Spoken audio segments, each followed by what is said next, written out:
Give me big old buckets of butter beer. Give me big old barrels of butter beer. Give me the drink I love so dear. And another round for my friend right here of the sweet old butter beer. Welcome to the Three Broomsticks. We invite you to pull up a chair, grab a butterbeer, and settle in for a hearty discussion about Harry Potter. I'm Sam Williams. I'm Irvin Capeman. And I'm Sierra Obermark. Today we are joined by our lovely guest, Line Egelund. Hi, guys. Hi, Lina. How are you? Hi. Hello, welcome. Thank you. Thank you for having me. We are so happy to have you here. Would you like to just share a little bit about yourself, what your Hogwarts house is, journey to Potter, any specific details about why you're here with us today, other than you're awesome? Yeah, well, I'm Line Egelund and I'm a massive Harry Potter fan. I call myself a Harry Potter fanatic because whenever I meet people, they're like, oh, I love Harry Potter. And then they start talking about the movies. That's a thing for me. Yeah, they're like, I love Harry Potter. And you're like, do you really? Do you? Yeah. So I call myself a Harry Potter fanatic. I'm trying to indulge my children. I have two wonderful boys. One is 4 and one is almost a year. And I'm trying to teach them the ways of loving Harry Potter through books. I know it's early. But because they have thoroughly magical names, that shouldn't be a problem, right? That's true. Because the 4-year-old is called Marius. I know you didn't like the name Marius. I remember that discussion. But it's a great name and it's derived from Mars. So, I mean, divine. And the other one is Mighty Magni. And Magni is the son of Thor in Norse mythology. So, oh, yes, of course. yeah. So that's, amazing mythological names. Hogwarts house. I call myself a Griffin puff because I'm thoroughly a Gryffindor, but most of my personality traits are Hufflepuff. But since I grew up thinking Harry Potter was definitely my best friend, I had to be in the same house as him. I mean, how else could I join in on the adventures? Well, he clearly doesn't love people in Hufflepuff anyways, because he ends up, the only one that he ever really hangs out with ends up dead. I know. Well, and also it is very Gryffindor to want to be part of his adventures, because I was reading it and I was like, I want no part of this. Yeah, Irvin got to book 2 and went, giant spiders, and Harry wants to follow them? No. Yeah, no, I'm gonna hang out in my common room, like, reading a book, like, no, y'all have the adventures. Yeah, exactly. I will say the Hufflepuff common room rocks, so well done. And I have to agree on that. It's so nice and cozy. So I want to be part of that too. But that's why I call myself a Griffin puff. And my journey to Harry Potter, well, that might be slightly Gryffindorish as well, because it was actually my mom trying to inspire my older sister to read. So she tried to read the first book out loud to her. And I was like, you know what? I want part of this. I really want to be in on this. So I just sort of joined in. I was, I think, 9. So my mom read the first book to me, and then the movies came out, and she just read all of the books out loud, except for the last one. And I've been trying to tell her for years now that she should definitely read it to me. Because it came out in, was it 2007? Yeah. When I was in boarding school in Denmark. So I read it myself, of course, and I couldn't convince her that it was a great idea to read it out loud. So I had to do that one myself. Yeah, I know. I tried, and when she almost said yes one time, and then she realized I was sitting next to her with holding hands with my boyfriend. So that was not that. She didn't bite. Mm-hmm. Good. Do you have a favorite book? Yeah. That varies. I think it depends on my mood, because they all have qualities. I love Caps Lock Harry when I'm in the mood for it. But I think at the moment it might be Half-Blood Prince, because I'm... Yeah! Irvin's least favorite. Hell yeah! Lena, I knew you were a woman of taste. Well, you were the one who invited me here, so... Exactly. With good reason. I feel very validated in all my life choices right now. Oh my god. Tell me why it's your favorite book. Yeah, I mean, you can say because it's objectively the best. Like, that's a valid answer. As I said, it varies. But at the moment, I'm very big on the mysteries, and I love the whole, Half-Blood Prince, really Snape, a different side of him being revealed. And it was such a shocker the first time I read it. It was just amazing, and I still get that thrill when I read it today. And I just reread it, and it's just stuck with me that, it's such a great book. Yeah. I wish so much that I hadn't read it all in one day. I know. I was a 12-year-old kid who was worried that when I went to summer camp the next day, it was going to get ruined. And so I just sped read it. And I'm just about to restart it. I just finished Order of the Phoenix. And every time I get into Half-Blood Prince, I'm like, wow, man, why didn't I like this book better the first time? Because I remember coming away being like, what a wild ride, but like, that's definitely not my favorite. And it's so well written and the mystery's so well done, but reading it in like what amounted to 9.5 hours was not a good idea. No, I get that. No, but it's a great book, and the emotions. Yeah. I definitely think Half-Blood Prince, like, it needs to be savored, because like, it's so good and it's so rich, and, like, there's so little hand-holding. Like, Joe will just, like, drop something important in, like, the middle of a sentence and move on. Mm-hmm. So, yeah, like, I think speed reading, that one especially, like, takes a lot away from it. It needs the Horace Slughorn treatment. Yes. Also, speaking of, if Half-Blood Prince is your favorite book, does that mean Horace Slughorn is your favorite character?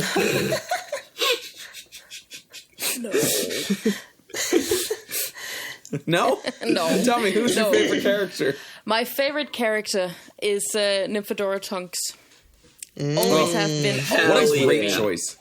She's... Talk about a woman of good taste. Exactly. And the whole... I mean, her name in itself...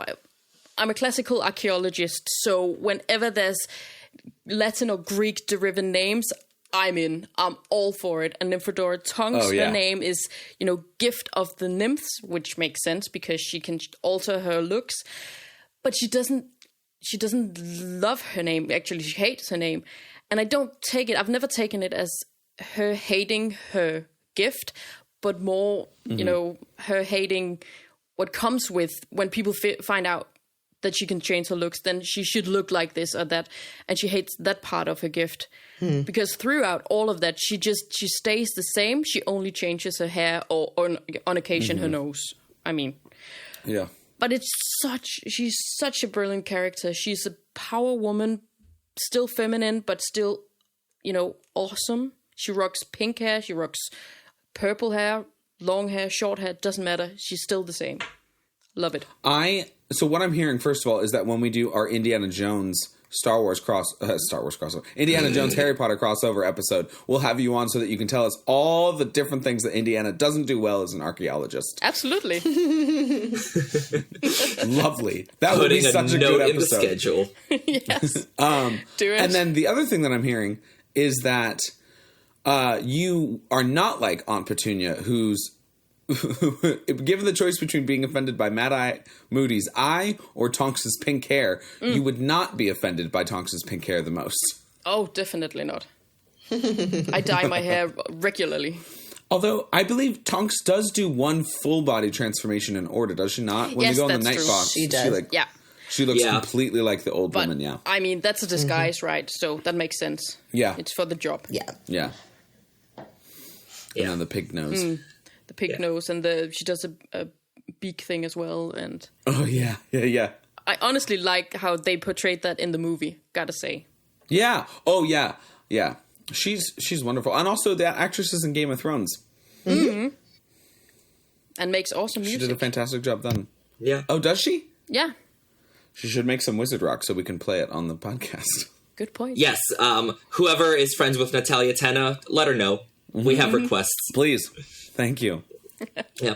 Well, Lean, we are so psyched to have you on this podcasting journey with us. So happy to be here. Because today, for episode number 16, we've gathered to discuss the journeys to Hogwarts.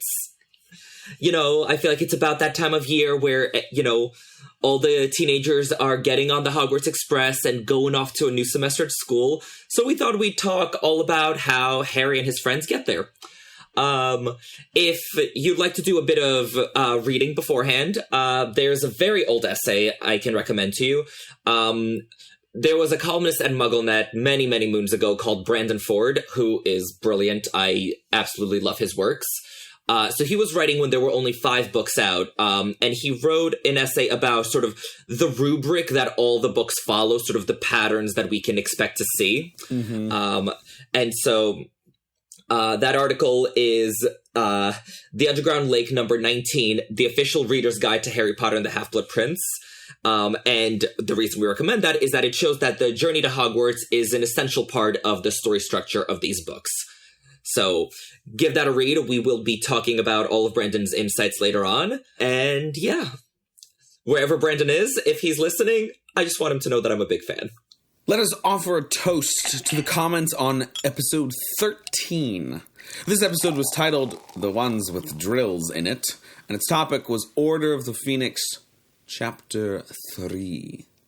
We raise our glass to commenter Absent-Minded Raven, who said, "This is the aspect of Dumbledore that annoys me.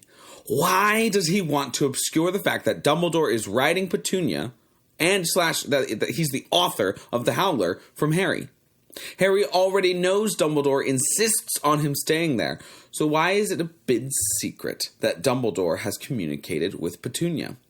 I understand the general principle of operational security. I think Dumbledore was right to keep Horcrux's secret, but Harry's address is a matter of public record by now." End of comment. Irvin, I'm sure, as the resident Dumbledore expert, that you have some maybe big thoughts on this. Oh, I do. Like, the minute I saw this comment, I was like, did somebody say Albus Dumbledore?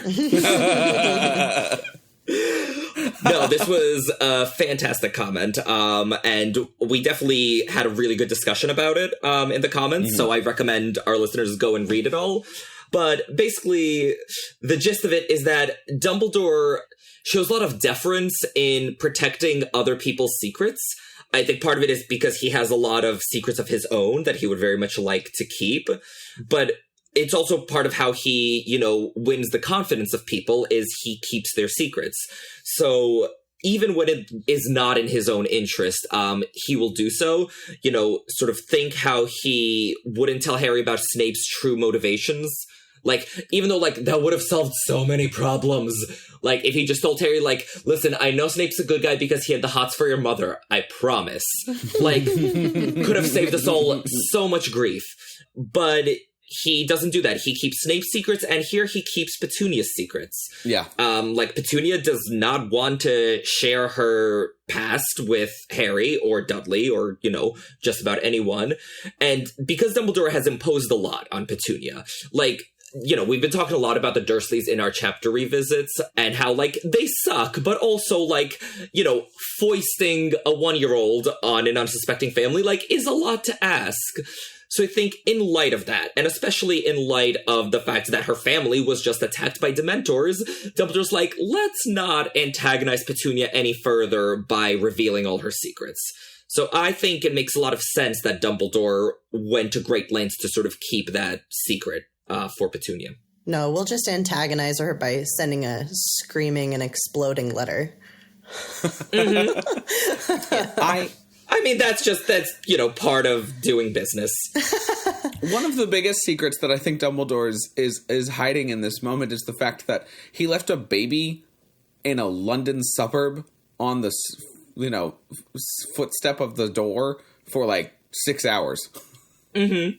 Yeah. That's a crazy thing to do. We don't leave babies outside at night in Denmark either. just during the day, but not at night. Yeah, it's the suburbs. What could happen? Oh, man. Yeah, I'm glad one of the owls, being sent around to deliver the news of Voldemort's death didn't swoop down and be like, oh, cool, midnight snack. Sam, what do you think owls it's an owl, eat? Not a vulture. You don't know. Owls may do that. I am fairly certain owls do not eat human babies. They I do not. am Like, I'm not great with animals, but I'm fairly certain of that fact.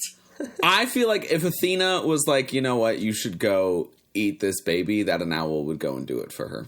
I think that the owl would have to be enormous. Yeah, because 1 year Right, olds Like, are yeah, quite they big. owls eat are their huge. food whole.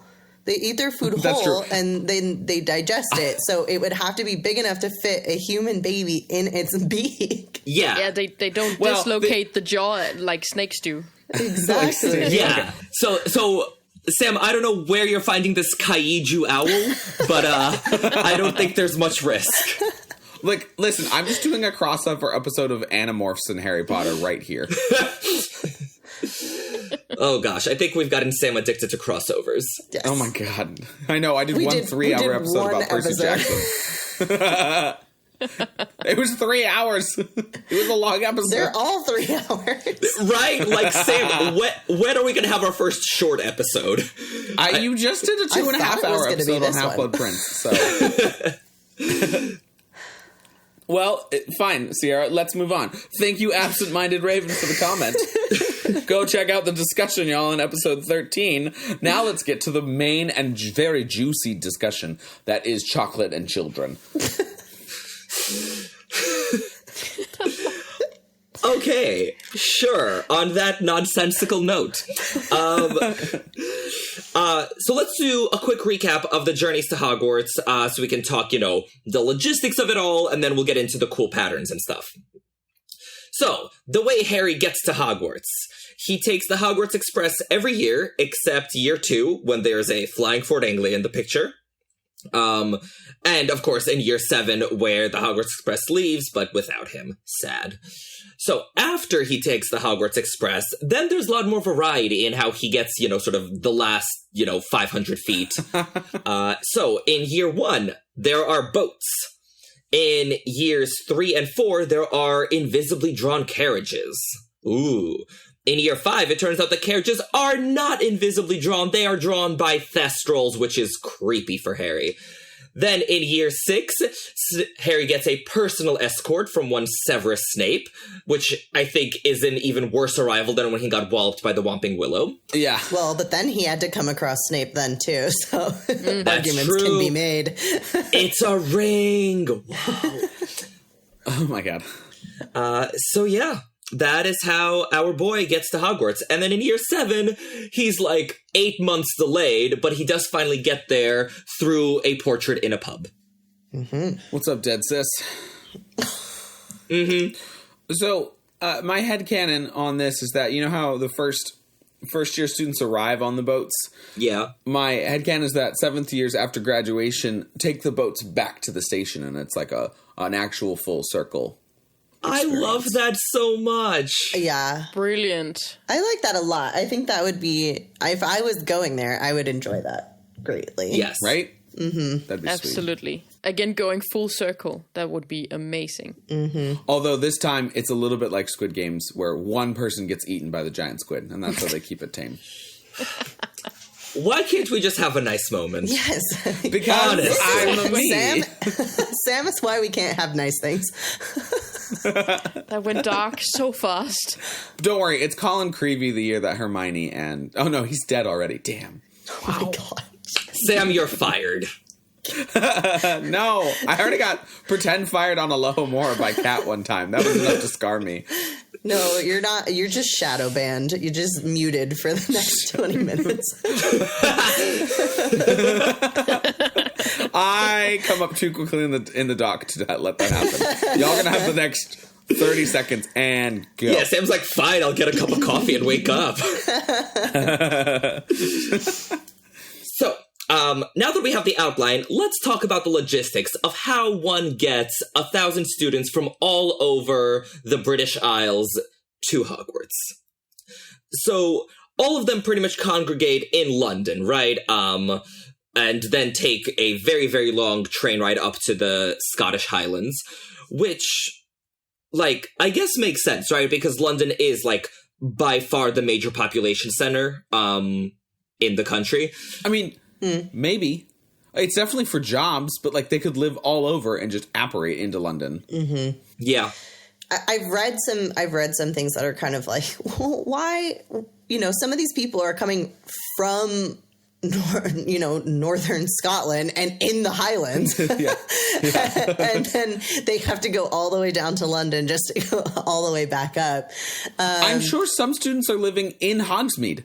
And they're like, can I just walk? No, I have to. I have to go down to London. You know what? I feel like those kids will just literally meet the train in Hogsmeade Station and be like, I was on the train the whole time. You didn't see me? No, I was definitely on the train.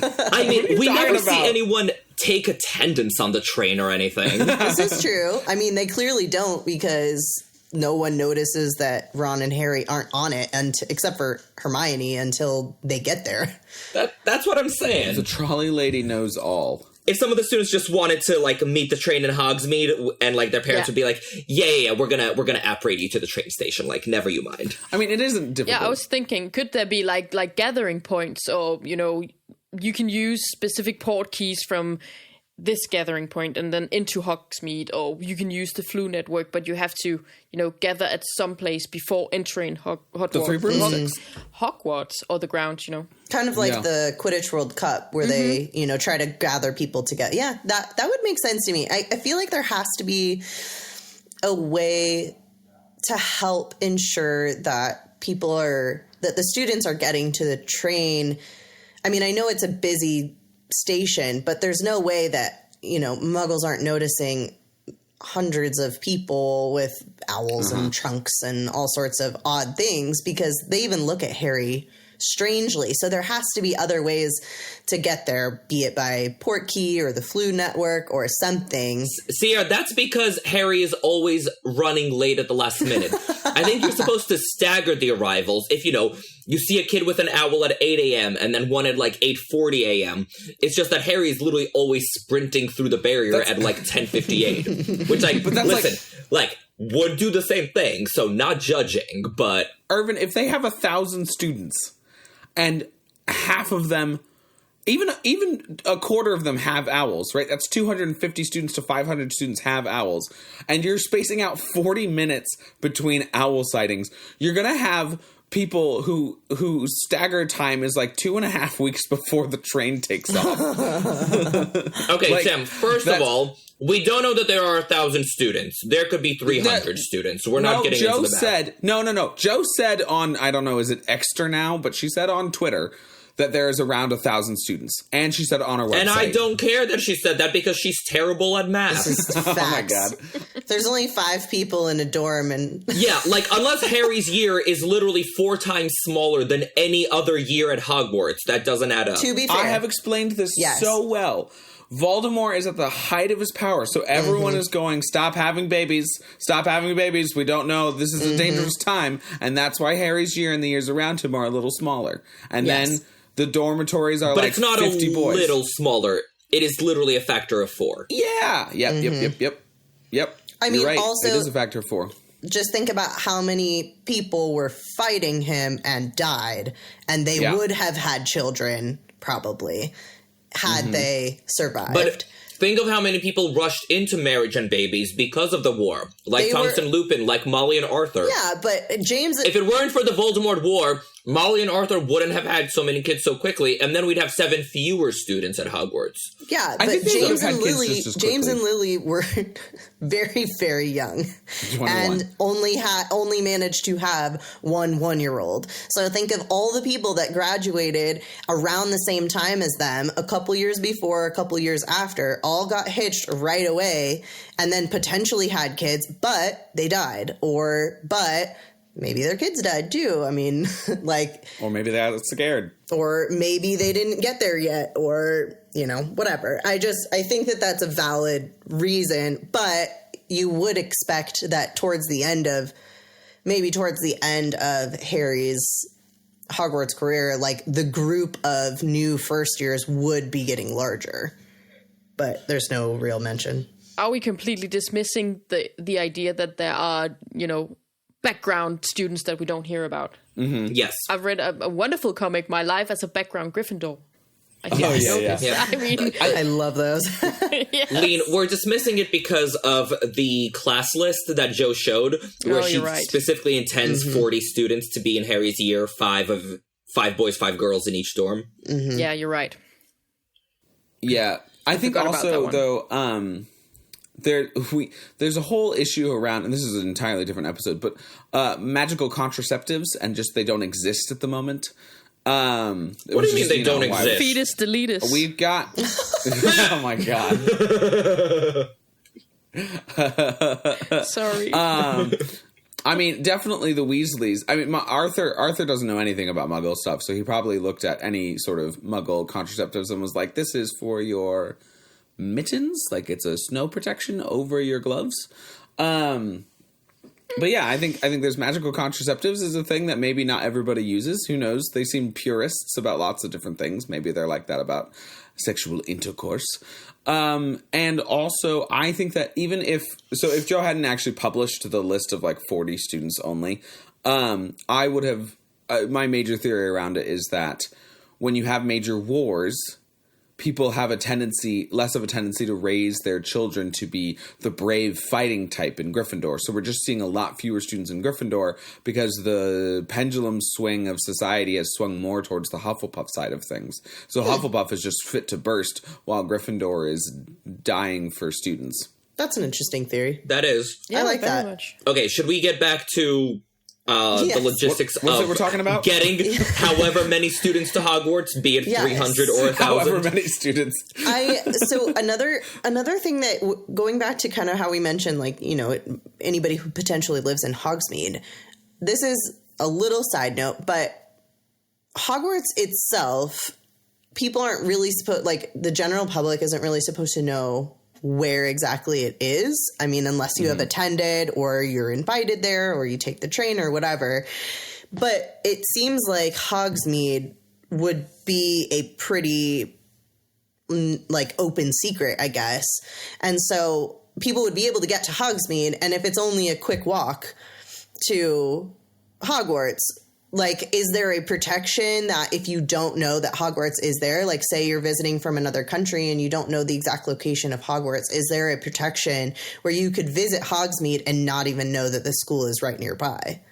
Sierra, this is such an excellent point. I've literally never thought about the fact that Hogwarts is unplottable, but you can just go to Hogsmeade. And like, I wonder if Hogwarts anywhere near this other wizarding town in Scotland called Hogsmeade. Oh my god, that's so stupid. Yeah, we made it unplottable. Muggles can't find it. We don't want wizards to just come and like infiltrate the school. No. It's in plain view of this town on the other side of the lake. Like, right.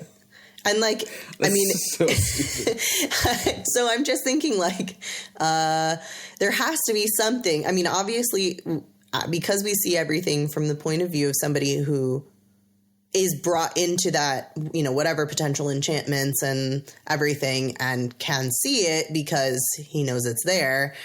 We don't have that experience, but I want to know, you know, what's the point of it being unplottable and having all the protective enchantments and everything if you can just go to Hogsmeade and look up and walk?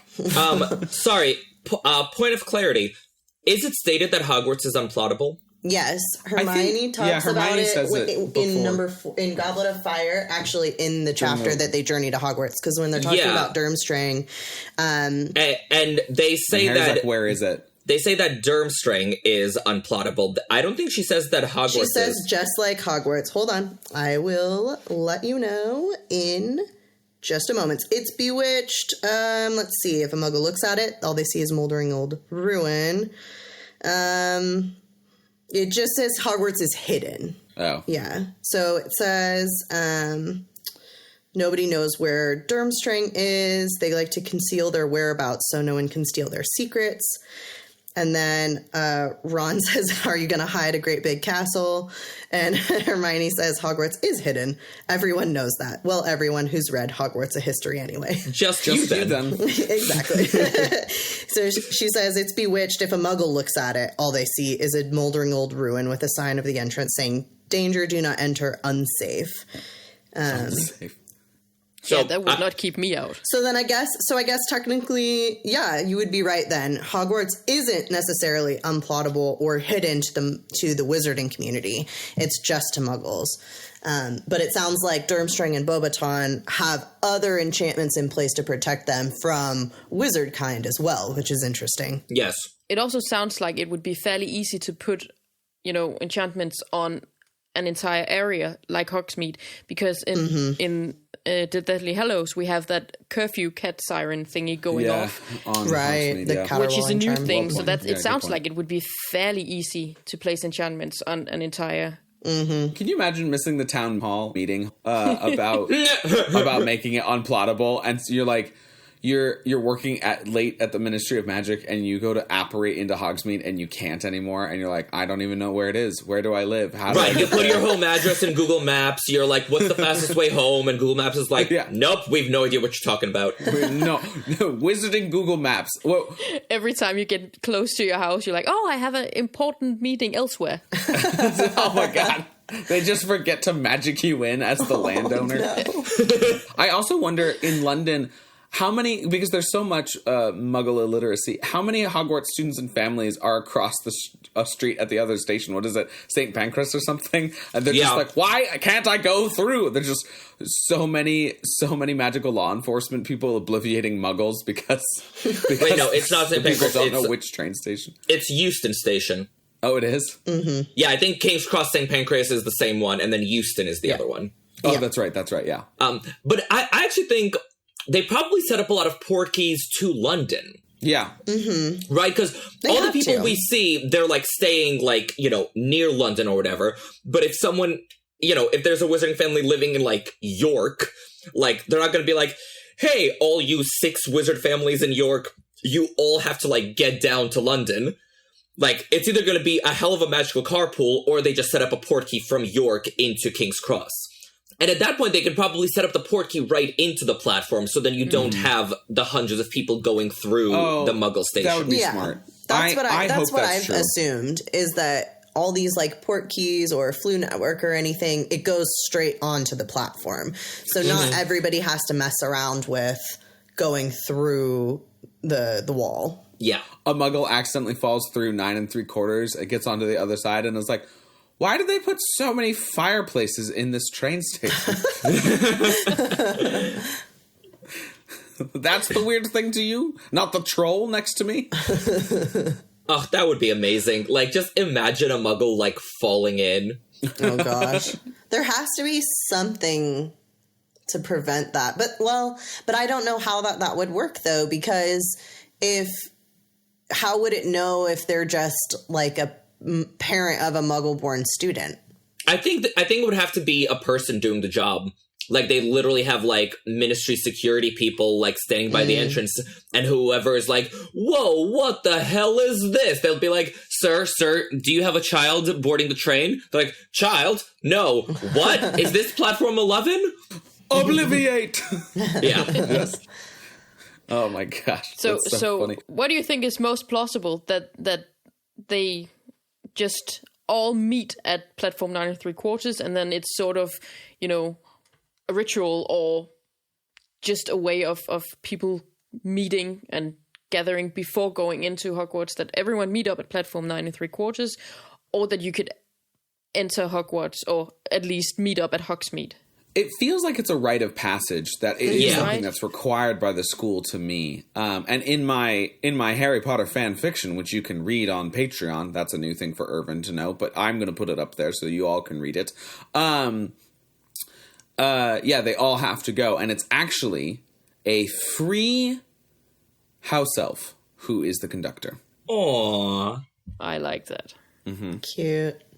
But yeah, I'm picturing, like, there's definitely, like, a kid who, like, lives in Hogsmeade, and the parents are just like, okay, so we're just gonna drop you off at the Hogsmeade platform. He's like, no, I want to take the train with all my friends from London.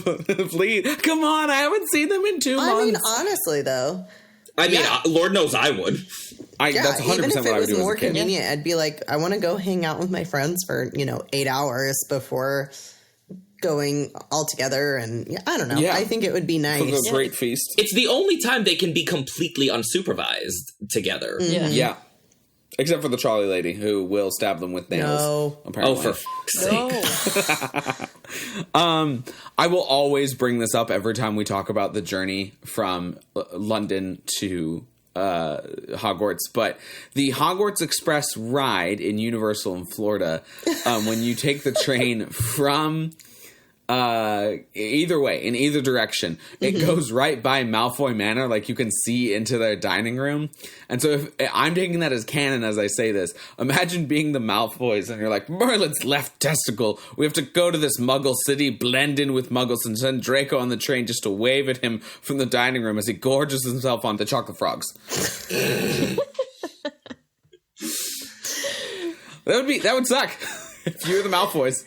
And That's Draco brilliant. just being like, that's my home. There it is. That's my home. Bye, home. That is not where I thought you were going with the ride at Universal. No, I definitely think, like, that would be, like, a big status symbol. You know, you have waterfront property, but you have, like, Hogwarts Express front property. Express front property. Oh, my gosh. There's just the peacock gets run over occasionally by the train. Oh, no. Oh. What is with you and the dark Very turns bleak today? My goodness.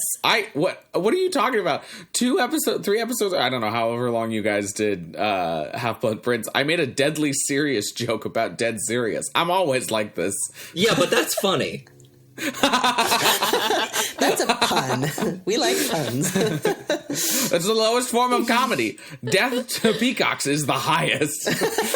But you went from free house elf being the conductor to dead peacocks. Yep. The ride in Universal is amazing, though. It like, really is. taking the Hogwarts Express, like, getting on the platform, just, it is so damn magical. Hermione's voice double is not. I agree. Amazing. And, like, I remember the first time I was there, it was with, like, a big group of friends, right? And so we're, like, getting on the platform, like, you know, it's King's Cross, we see the platform, and then when we saw somebody disappear through the barrier, we were like, holy shit. Like, lost our minds. Oh, it was so good. All of Universal is great.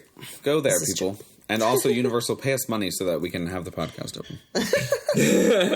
We will plug Universal on every podcast if you... We'll do a live podcast from there. That It'll be would great. be so cool. Yes. And we'll do it in cosplay because Irvin will know how to do cosplay well. Yes. I mean, I'm in. I mean, but, like, summer appropriate cosplay, because, like, it's Florida. Yeah, for real. We'll go during the wintertime. It'll be fine. So Irvin can do his Lucius with the open shirt one and then a dead peacock now. Wow. You know what? You're right. That is what my Lucius cosplay has been missing. It's a dead peacock. Oh my gosh. Somebody make a painting of this for me. Draw some fan art of Irvin with the dead peacock Lucius Malfoy costume. Wow. Can't wait. But it's got to have, like, the train skid mark on the neck of the peacock. Wow. Wow. Again, I continue to derail our train that is the podcast. Lean, you had a wonderful comment in here about what level of information do Muggleborns about traveling. Yes. Okay, so I was really wondering what level of information the Muggleborns are having, because we see Harry arrive in his first year and he has a ticket that says platform 9 3/4 in King's Cross Station. That's it. No information about how to get to the platform. And I wonder, is that the level of information, or is this purely because Hagrid is, how to put this delicately, bad at his job? It's definitely the second Yeah, one. it's that. It's gotta. Unfortunately, I'm gonna have to agree full-hearted with Irvin on this one. It's that Hagrid isn't thinking. Yep. Because he is completely incapable of doing so. So do you think that the Muggleborns receive a full description of this is what to do when you arrive in King's Cross? Yeah. I do, because the other time we see a, kid from the Muggle world being approached, it's Tom Riddle in The Very Secret Riddle, when Dumbledore tells him, all the details are on the second piece of parchment in your envelope. Oh, no. You will leave from King's Cross Station on the 1st of September. You're right. Yes. Like, see, parchment, all the details. I'm guessing the detail goes beyond go to King's Cross. It's also a McGonagall fault then. Nah, it's all Hagrid's fault. Oh my God, Irvin. Because he took out the second piece of parchment. Yeah. He took it out and set it on fire. That's how much Irvin thinks about Yes, Hagrid. 100%. It's what he uses to start the fire in the little shack on the island. Exactly. It all makes sense now. Oh my God. All right, so it's partly McGonagall's fault and then a lot of Hagrid's fault because he really should have thought more about that. Yes.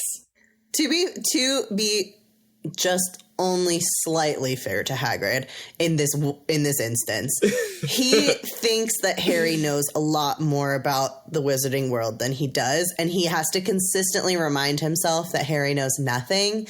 So he anticipated not having to explain all of this to him.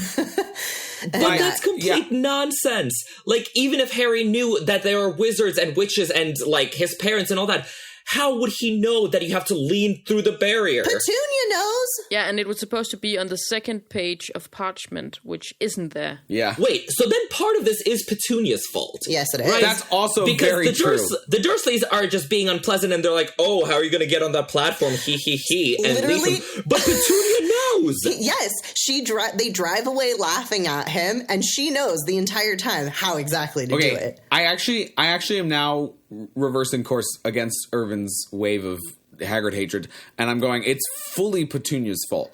Because she should know, and she is the guardian, and she is the one in charge, and she's the one who neglects to take care. That's a brilliant observation, Sierra. That is a brilliant observation. However, Hagrid should have known that Petunia sucks, and should have still included the instructions.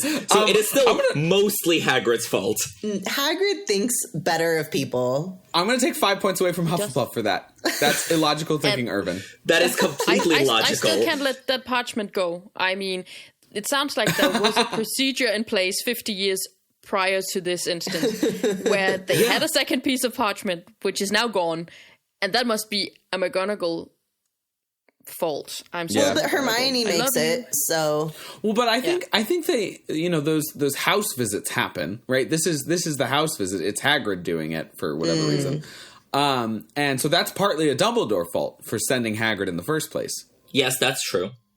I will always blame Dumbledore for hiring Hagrid and entrusting him with anything. Well, like it's very nice of him that he does the keeper of keys and grounds. Sure, he does that let job him very keep the well. keys and do nothing else. No, the grounds. The grounds is very important. He takes care of the magical beasts in the forest very well, and the grounds look wonderful. He just is using all those rain spells. Also, side note, we should give each other points and take away points on this podcast for our respective houses and track them on the website. Good, you're in charge of that. Yeah, you can do that. Okay. Also, you took points away from Hufflepuff for Irvin's comment, but I didn't get any points for Hufflepuff for my I said 20 points. Yeah, and she deserves a lot of points for that comment. I said 20 points to Sierra because I couldn't remember if you went Hufflepuff or Ravenclaw. That's just my fault. Okay, Irvin, -5. Sierra, +20. Woo. Lena, for being on the podcast, +100 to Gryffindor. Why, thank you. Yeah. You're welcome. Sam, I was just thinking these episodes are too short. We should have more going on. So I'm glad we found something. Okay, so moving along.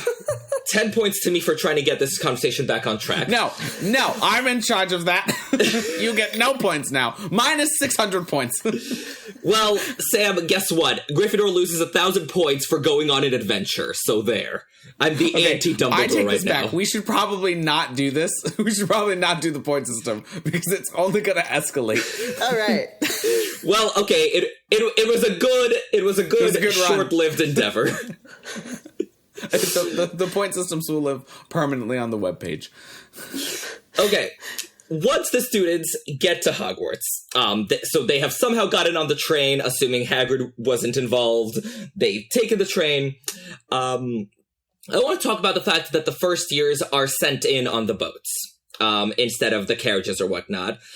So is this purely for dramatic effect? Because, I mean, I think that is a very valid explanation. Like, the dramatic effect of, like, seeing Hogwarts, like, above you on the lake, I was like, oh, 100% worth it. But can y'all think of any other reasons? Yeah, I think partially, I mean, I like the idea that it's just for dramatic effect. It could also be kind of like maybe a mini tour so that they get a better view of what Hogwarts looks like, because on the carriages, it does seem to be obscured most of the way. But then also, I'm sure it's slightly like a stall because the boats have to take longer than the carriages. And the first year, everybody has to be seated and ready for the first years to come in for the sorting.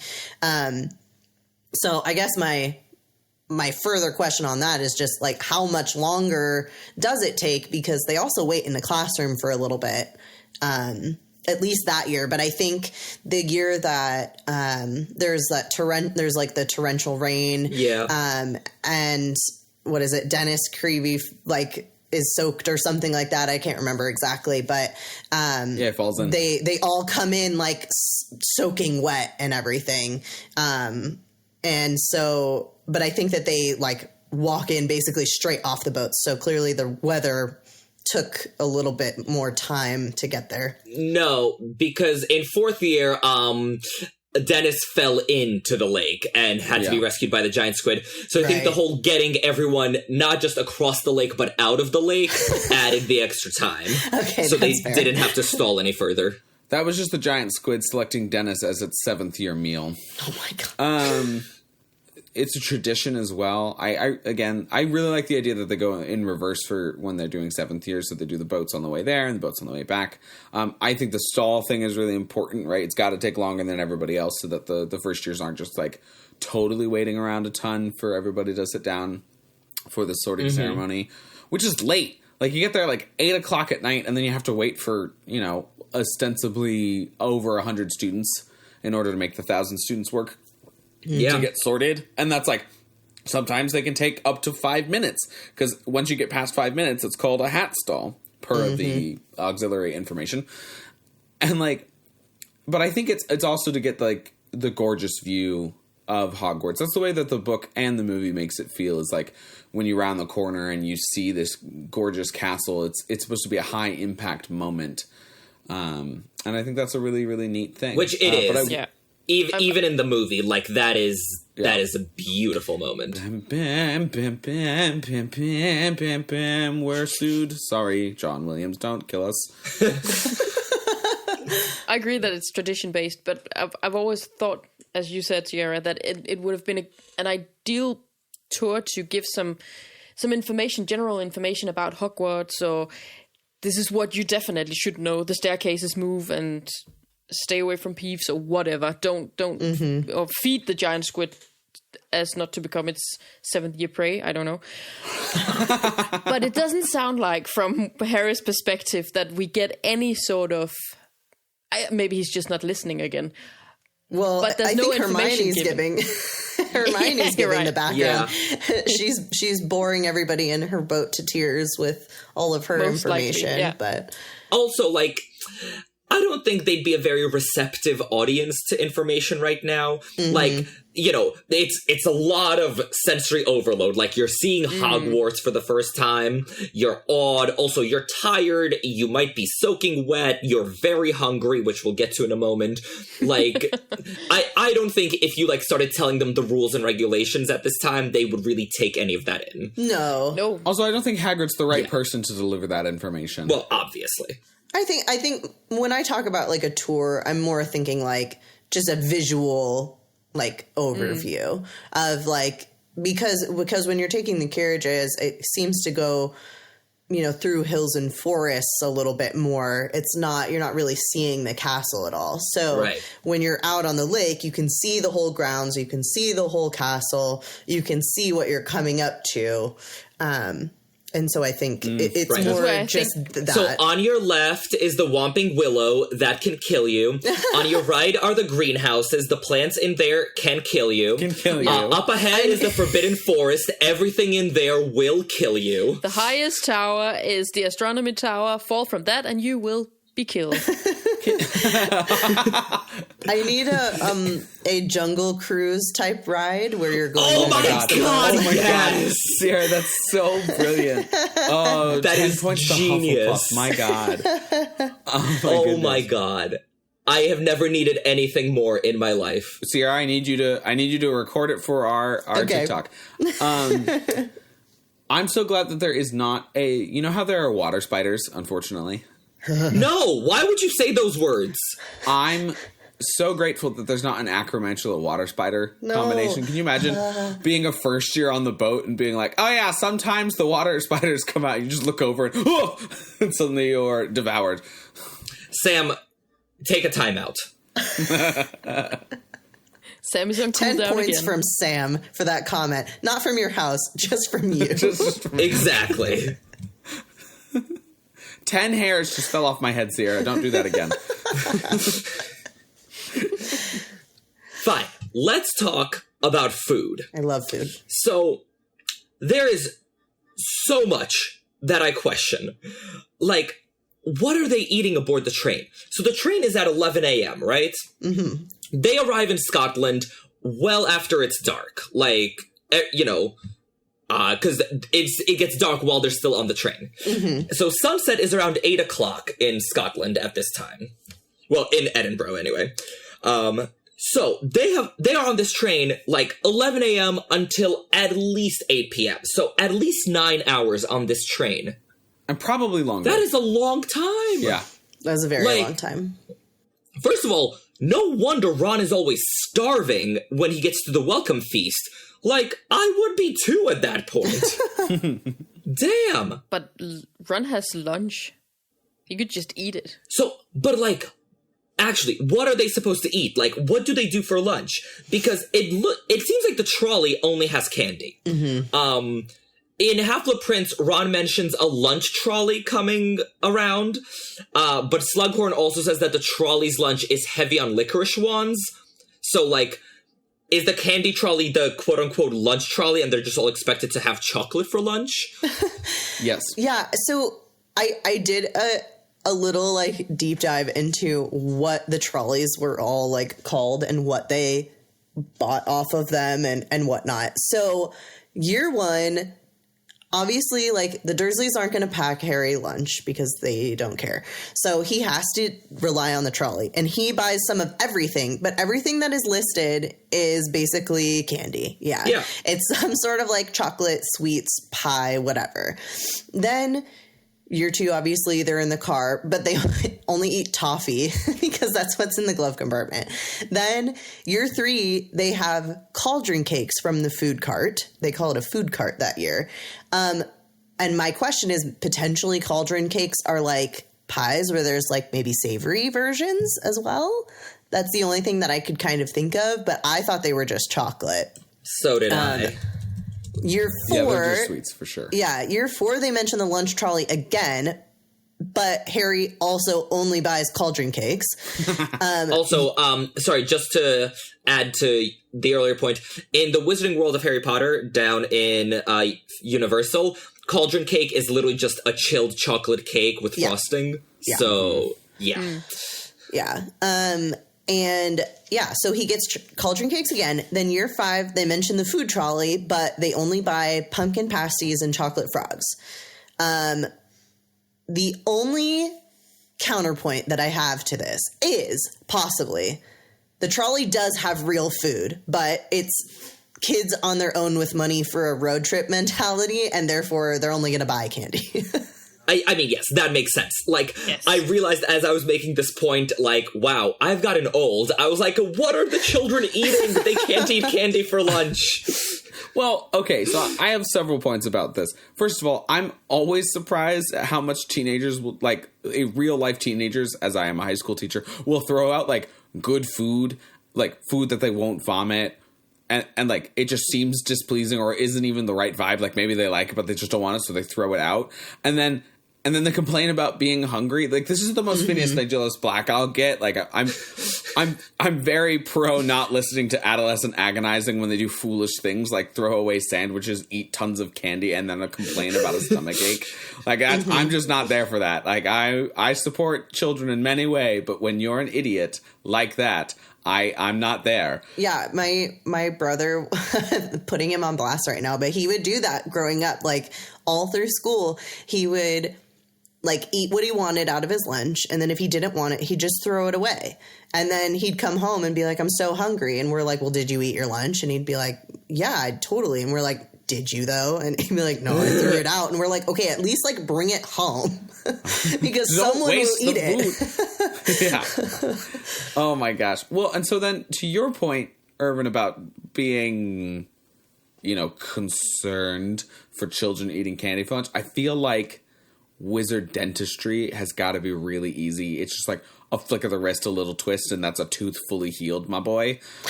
So like, I think that's got to be easy. And then this got me on a tangent of like, I wonder if some of the like wizarding prejudice about Muggles comes from thousands of years of just being way cleaner than them. Like, do we think that Muggles hated wizards, or no, reverse that wizards hated Muggles partly because they kept dying of silly things like tooth infections, or because they have like bad breath, and like, these Muggles smell most horrid, their mouths are basically swine-ridden smelly stinkers.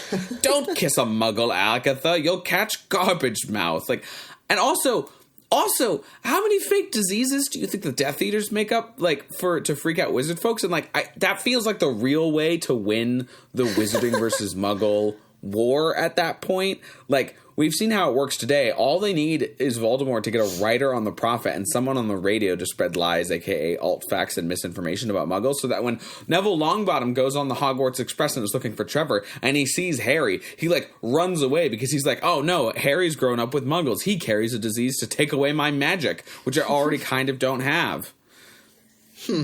Wow. Yeah. That was a tangent. It was a very interesting one though. I could see most of those things being fairly accurate. Yeah, that would be a really good way to sway people. Just because, I mean, as we see from Tonks, like wizards have at least most wizards have a very skewed sense of like what Muggles are actually about, and their cleanliness in particular. In Deathly Hallows, right? A lot of the anti-Muggle propaganda is like how they're dirty and filthy and all of that. So I think you are actually onto something here. Interesting. But yeah, but back to the food. So the only time we see real food on the trolley, on the train, is when Mrs. Weasley packs Ron corned beef sandwiches, which, Sam, as you say, are immediately discarded. He's not going to eat them, and then he's starving when he gets to Hogwarts. That's so stupid. But also, doesn't Slughorn feed his little club? Yeah. Yes, he does. Which, like, honestly, good enough reason to get into the Slug Club is for real lunch. I get an actual lunch on the train? Absolutely. That's the real reason Ron was upset he wasn't invited. Right, no wonder Draco is salty about not being invited if he's living off licorice wands. He can just pop out real quick to his house, and be handed the food from his mother, and then run back on the train. Or honestly, she could just like she's throwing it. She's just lobbing it baseball style at the train. Everyone in book 6 is like, I wonder what Bellatrix Lestrange is, and you just look out the window and she's throwing Malfoy a bunch of sandwiches.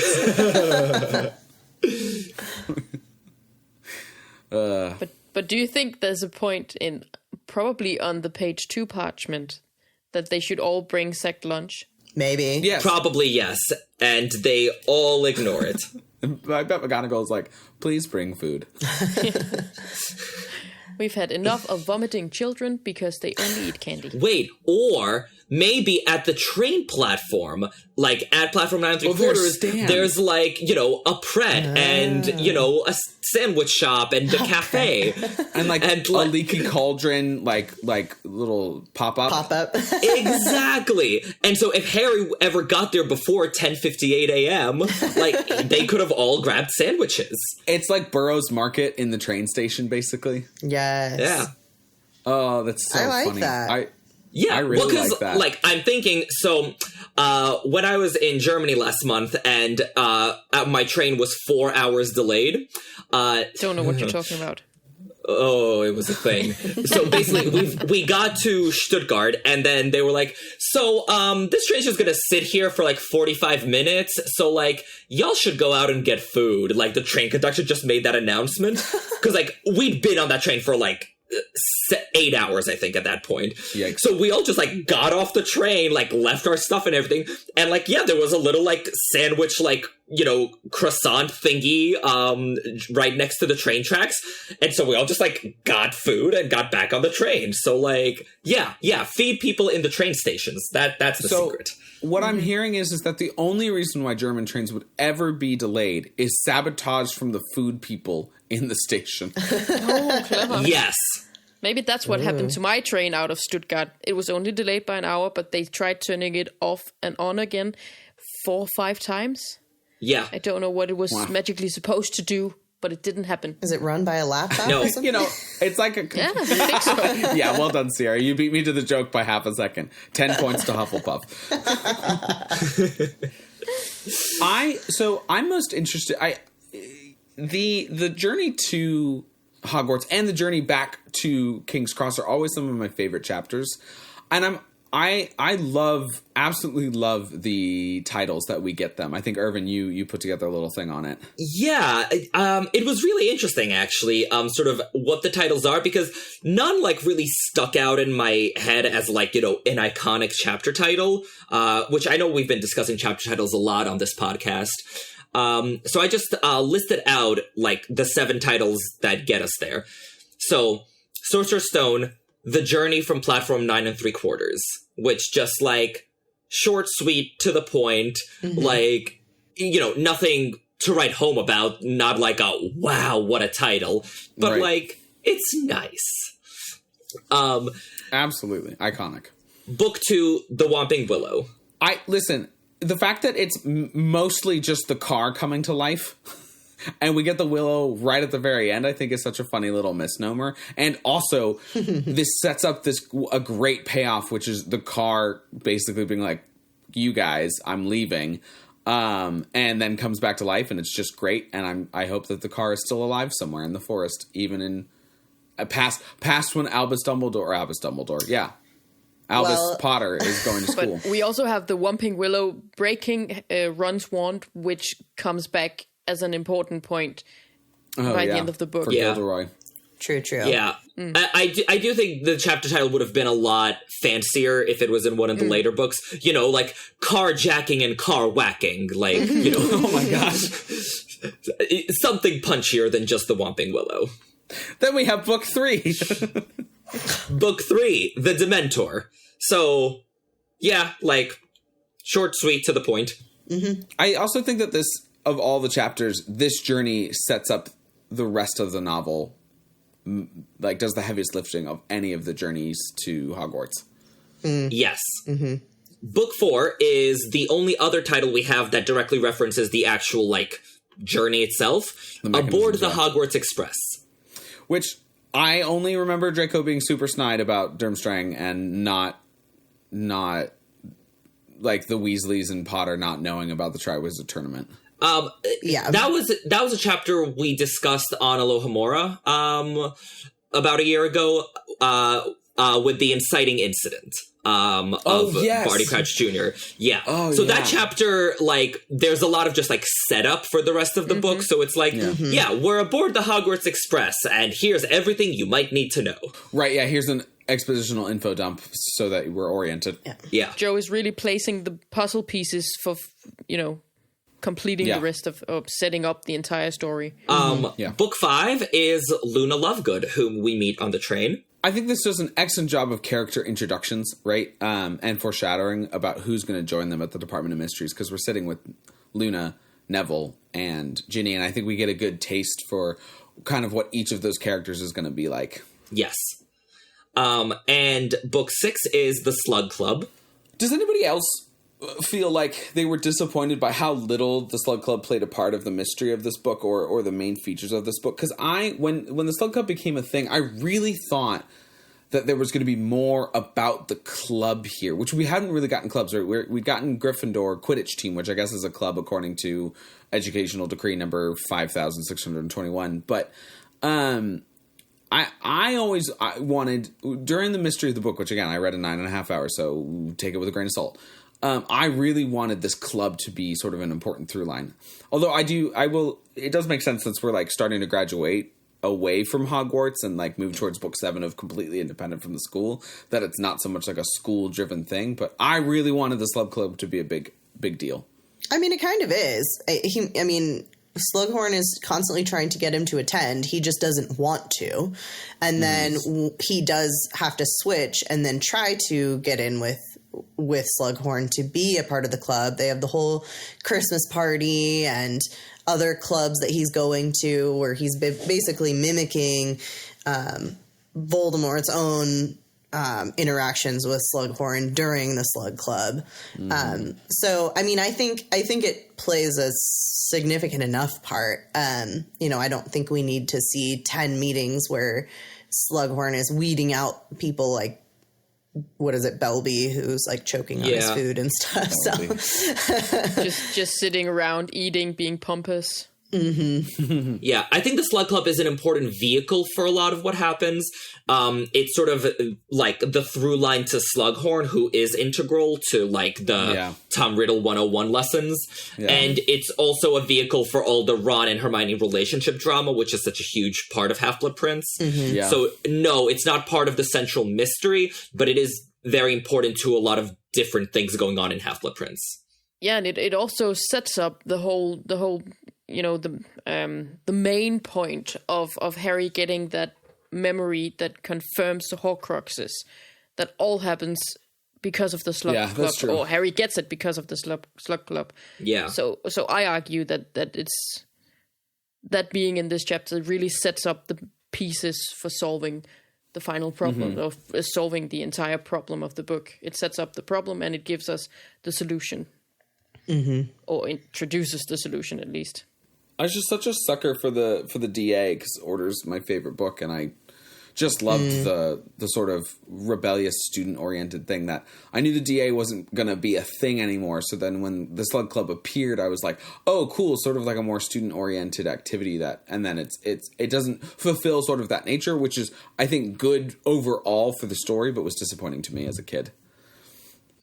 That's fair. And then we have the Lost Diadem. Yeah, so I wasn't really counting the Lost Diadem as a Journey to Hogwarts chapter because, like, it's not the start of the year. Like, they're not on their way to a year at Hogwarts. So, like, sort of, kinda. That's sort of the way that Deathly Hallows works, period, though, is it's so different from the other 6 books that it, like, we're not at Hogwarts at all. Like, there aren't the same things of, like, where's Sir Nick? Where's the sorting ceremony? What are classes like? And so the fact that I think we had to count it just to show exactly how much of a depart Deathly Hallows really is. And the journey to Hogwarts for Harry is so different, right? Like you said at the beginning of the podcast, he's 8 months delayed. And it's through this new secret passage provided by the Room of Requirement. Yeah, I think, honestly... a bit of a tangent, but that might be why Deathly Hallows doesn't rank very high among a lot of people's rankings of the books. Like, not because, like, there's anything wrong with Deathly Hallows, it's just, like, we wanted a Harry Potter book at Hogwarts. Like, you know, just, like, emotionally, like, for comfort, like, this is what we want from this series. Yeah. I was really disappointed that we were at Hogwarts so little when I read it. But, like, still enthralled by the book.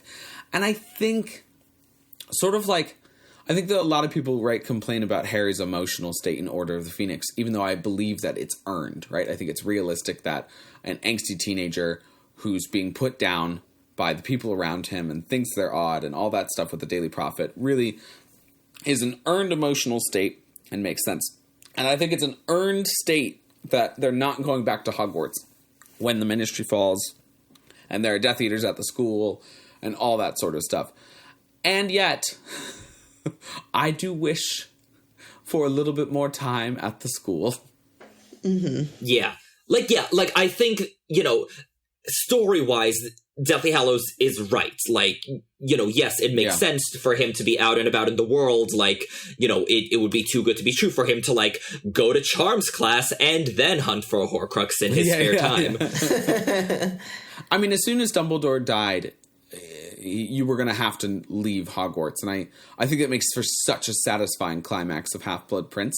But, like, it is an interesting what if of, like, if Dumbledore had survived and you kill him off at the beginning of beginning of Deathly Hallows and Harry does get to go for Hogwarts for a bit, do you get, like, the Great Escape of Hogwarts where Harry is running as it gets infiltrated by Death Eaters? Mm-hmm. Also, an interesting point here, you know, we've got this sort of old DA gang led by Neville and not Ginny for some reason, in the Room of Requirement, sort of hiding away from the Carrows and maybe still going to classes, ? Some of them are. And so, but they have this new secret passage to Hogsmeade through the Hog's Head by the Room of Requirement. And it made me wonder if, while Draco was in the Room of Requirement fixing the Vanishing Cabinet, should he just have asked the room to create a secret passage to Malfoy Manor? Huh. Like, how did this even start? Like, did they have to go get permission from, what's Dumbledore's brother's name? Aberforth. Did they have to go get permission from Aberforth through the Hog's Head and then Hogwarts created? Like, how did this work, and why didn't Draco just be like, man, Harry thinks in a split second, I wish I had a whistle, and it's immediately there. So I'd be surprised if Draco never was like, man, I wish I just had a secret passage straight from here to my home. I feel like part of it has to do with distance. Hogsmeade, you know, the Hog's Head is a lot closer than Malfoy Manor. And also, I mean, I have to imagine that there's some sort of Dumbledorian loyalty thing going on here as well. Or at least Hogwarts loyalty. Yeah, Hogwarts. Yeah, because at least on the Hogwarts side, and then obviously Aberforth being the conduit on the other side of just making that connection through. And so I feel like it was partially like because what they really needed was a connection to Dumbledore, and so that it gave them Aberforth. Like, I feel like that has to be part of it is the Dumbledore connection. Yes and.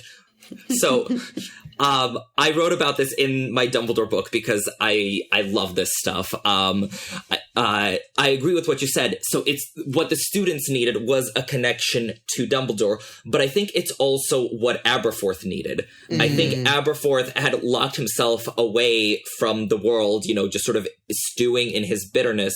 Mm-hmm. And so I think, like, when the students needed food and a connection to the outside world, and Aberforth needed a connection to other people and sort of a reason to keep fighting for what Dumbledore fought for. Mm-hmm. I think that's when the room, which, like, Hogwarts and the room are quasi-sentient and very loyal to Dumbledore. Mm-hmm. That's how the room made the path between them. Like, and it's such a masterclass in symbolism. Like, there's so many layers going on here. I love it so much. Yeah, I love that. I completely agree with that, but I've always thought that there are finite access points in and out of Hogwarts, and that this has always coexisted with Hogwarts. So I've thought that what is it called? The Hog's Head was a pre-existing building that was connected previously to Hogwarts,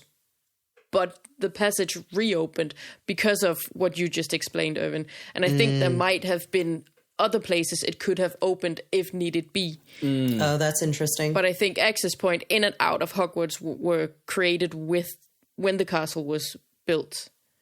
Much like the lake, which is connected to other magical water pathways. That's fascinating. Mm-hmm. Yeah. I like that. I had also forgotten the line in Chamber of Secrets, Hogwarts will always give help to those who ask for it. And I think that's, you're onto something there, Sierra, with, like, so let's say it was created. It would be interesting if it was a pre-existing connection from the Room of Requirement, if Dumbledore, Albus, knew that, and so bought his brother a pub and was like, you get to be here. Yeah. I don't know. I really like it more to think that it's the room and Hogwarts itself, like, I agree, taking the initiative here. Yeah, I agree. I really like, I mean, maybe this is a deep dive for something else, but like the sentience of Hogwarts and therefore that'd be the such room a of great requirement. topic. That would mean if we could consider Hogwarts a living body and the room of requirement its heart. Yeah. Oh, We need to make a topic about this later. I literally just added it to our spreadsheet of topics. Amazing. Listeners, tune in 2.5 years once all of the subjects have been already One day. It's also interesting to think, it's not too long after this chapter where the room of requirement gets set ablaze by either Crabbe or Goyle. I forget which one. Irvin, you got it, I'm sure. Which one? Crabbe. Thank you. When Crabbe sets Goyle in the ablaze movies. with Abraxian fire. Well, drug problems. When Crabbe sets it on fire with Abraxian fire. Fiendfire. Oh, Fiendfire, that's right. It's not Abraxian. That's Dumbledore's bush to the giants. Anyways, when Fiendfire... And so, essentially that burns everything down. And so there's been a lot of speculation that the room of requirement would no longer work, that it's completely gone from the fan base. But I'm interested, what do you guys think happened? Okay. So, there's the new mobile game, Magic Awakens. And I have been playing it. And if anybody wants to join my club, I'm desperate for people to join me in playing I'll start playing game today. But according to the game, which I think is canon, along with the other one. So, according to the game, it technically does still exist. And it's mainly you see it as the room of hidden things, the same as what is theoretically burned by the Fiendfire. And you collect items from there that were stored back in the 1820s. And you're accessing them somewhere around 2008. So like technically it wouldn't track with it being destroyed, but it could suggest that the room has some sort of advanced magical protections for the items that are held within. You would think that because it is a magical fire that would override any magical protections, but I'm sure it's protected against regular fire and all sorts of things. But I mean, knowing that Fiendfire can destroy a Horcrux, you would assume that that the room wouldn't necessarily be able to reconstitute all the other non-dark magic items. So there's a little bit of a confusion there. Also, fun fact on that, in the same game, the Fort Anglia is still running around in the Forbidden Forest and brings you fun stuff. Nice. Yeah. I assumed that the Fiendfire destroyed the room of hidden things. Mm-hmm. Sort of like all the items there, and like that sort of version of the room of requirement itself is just like gone forever. Mm-hmm. Yeah. Whether the room of requirement in its other forms can still exist, unclear. Maybe it'll take some time for the room of requirement to like heal itself or what have you. But I like to think that the other versions of the room do bounce back after a while. I just, with the Fiendfire, it obviously can destroy enchantments. And so when it reaches whatever the barriers are of the room of requirement, that's where I start questioning it. Because if it can destroy the enchantment of a Horcrux, right? Mm-hmm. Then it's got to be able to destroy a lot of other things. Now, obviously, you couldn't just take the goblin sword with basilisk venom and shove it through the wall at Hogwarts and it would die like American Dad style. But I wonder if it completely breaks it or needs some wizarding intervention. Like if somebody goes to hide something in the room of hidden things accidentally, does it just open with a fresh blaze and leap out and start burning the whole castle down, or what's happening there? Because it certainly, it's not just like, the room closes and all oxygen goes and then the fire is put out. Actually, that's what I've been picturing, I think. And I've always had this notion that was it. That was the end of the room of requirement, or at least the the Room of Hidden Things. But now that the idea of the Room of Requirement being a heart is in my mind, I've started. I keep picturing it as in Howl's Moving Castle. Oh, please mention my favorite movie more. Will do. The fire almost dies out, but it'll heal and it'll, come alive again. So what Irvin said, that I have a notion that I have a feeling that they left the room, they managed to get out of the room closed in on itself, sort of maybe strangled the fire, and now it just has time to heal itself. And almost like Hogwarts Fox swallowing heals Avada Kedavra. Love wins, then it will heal. I don't know. This is very wishy-washy, but no, I love that. I think that's now where I'm at too. I think that's where I'm at. Yeah, Sierra, you were going to say something. Oh yeah, I also, I mean, kind of 2 points on that. I mean, the spell is cast by Crabbe, who then dies in the blaze as well. So because the caster of the spell is no longer around, you would think that would lessen the effects of it, or cause it to end.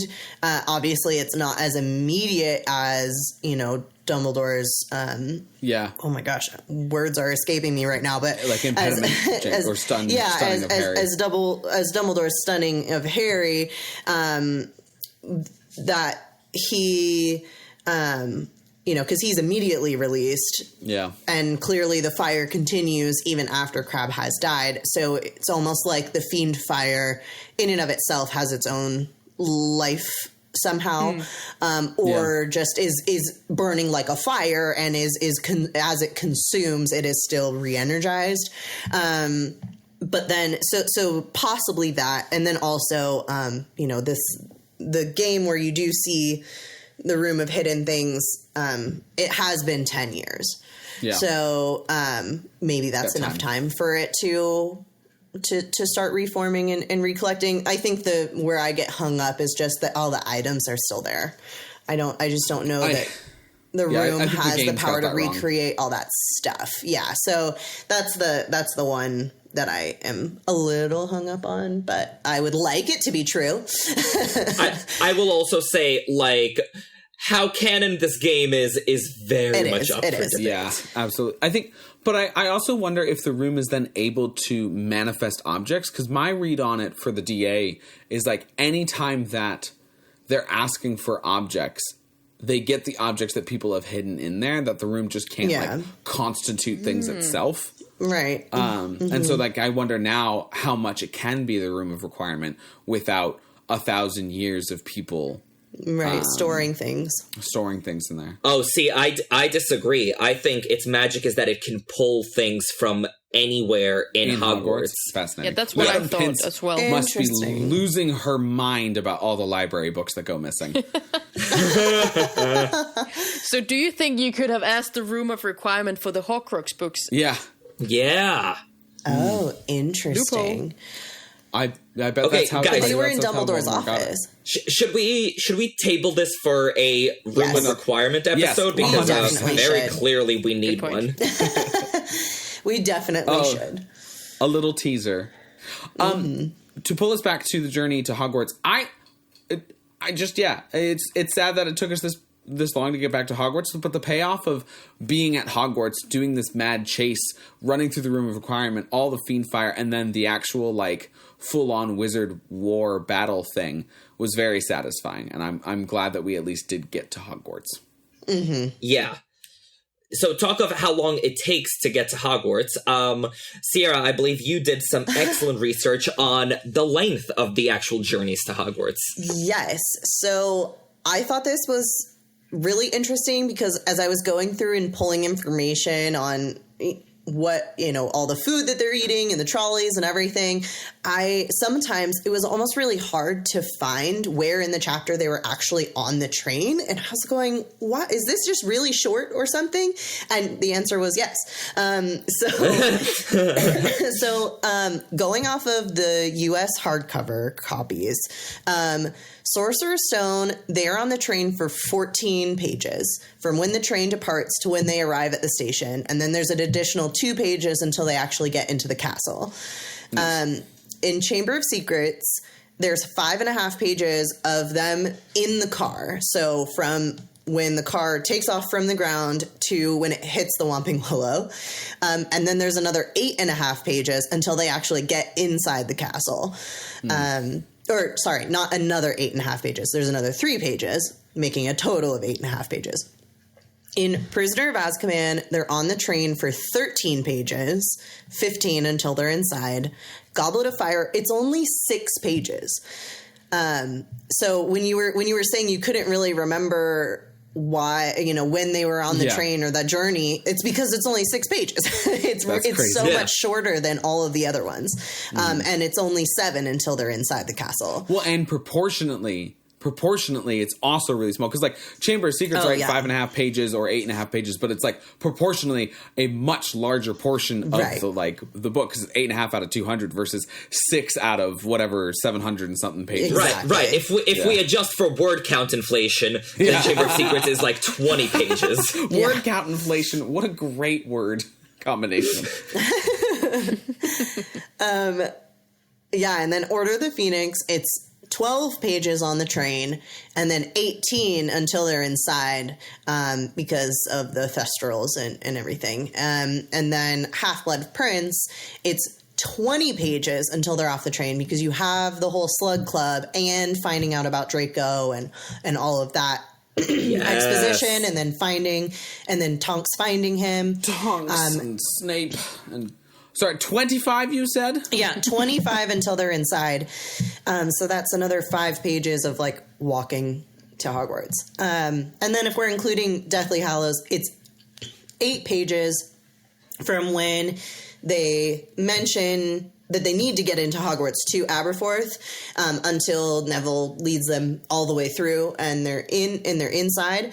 But you could argue that it takes 576 pages. But I would also argue that in Deathly Hallow, the minute they step foot in Hogsmeade, they are on their way in. On the journey, yeah. True. So True. As soon as they apparate. Mm-hmm. Yeah. So that's another, I think, 6 pages, if I remember correctly. Sounds right. If you take out Deathly Hallows, your 3 biggest are Sorcerer's Stone, Prisoner of Azkaban, and Half-Blood Prince. And I think that makes sense because Sorcerer's Stone is doing a lot of world building and character introduction. Prisoner of Azkaban is doing a lot of setup, like we were mentioning earlier. Like, we've got the Dementor, we've got Lupin and the chocolate, we've got the, like, Harry listening to the voice and nobody else going through it, and, like, what does that mean? Which is very reminiscent of Chamber of Secrets with Harry hearing Parseltongue, but it's now Harry's fainting on the train for some reason. So it just does a ton of setup. Order of the Phoenix is just a page off for the actual train, and that's, of course, more characterization from what's Luna going to be like, what's Ginny like, how is Neville showing his Gryffindor traits here. And it's so interesting that Half-Blood Prince, which is such an excellent, I think my personal favorite journey is Half-Blood Prince, because we get such a twist on its head. I think you mentioned this later, Irvin, about Draco not searching out the trio, but it's in the reverse. And then also we get a picture of what's going on with Tonks, which pays off with Lupin later. We've got the new Animagus, and we've got Harry meeting Snape for the first time since he learned that Sirius probably goaded Sirius into actually coming to the Department of Mysteries. Mm-hmm. Yeah. Well, so Half-Blood Prince and Prisoner of Azkaban, as the 2, like, proportionally longer ones, because, Sorcerer's Stone, you're just building the world. I think they're the ones that have to establish a lot of things. So both of them are establishing 2 things, right? Prisoner of Azkaban is establishing the Dementor and Lupin. So, like, 2 central parts of the overarching story both need to be introduced. In Half-Blood Prince, you're doing the same with Slughorn and Draco. Mm-hmm. And the irony is that neither of them is being introduced for the first time, like Lupin and the Dementor were. Yeah. But both of them are sort of being reintroduced in the Half-Blood Prince context. Like, Draco is such a different character in Half-Blood Prince versus the first 5 books that sort of introducing him is kind of like introducing a new character. And Joe does a lot of that work on the train ride. And also, it's a really fun ring and callback to the Polyjuice chapter in Chamber of Secrets, where it's the one time you see Draco hanging out with his friends and what that's like. And there's actually a lot of really cool echoes between the scenes. And then, of course, you have to introduce Slughorn in the context of his Slug Club, because that's also going to be really important. So, like, none of these page counts don't surprise me, honestly. They make a lot of sense with, like, how I pictured the journeys in my head. So I also spent a lot of time going through all of these journeys and all of these chapters, and I wanted to focus on the weather, because I feel like it's such, like, it's not an in-your-face thing, but the weather tells such a story of, like, where Harry is as a character and where the books are. So if we're going through all the journeys, in Sorcerer's Stone, it's just good weather. Like, I don't think there's any, like, vivid descriptions of the weather. Chamber of Secrets, it's bright and sunny. You know, they're, like, flying through the clouds. It's, like, blazing blue sky. It's, like, you know, perfect summer day. Prisoner of Azkaban, the weather starts fine, but then in mid-afternoon, the rain starts.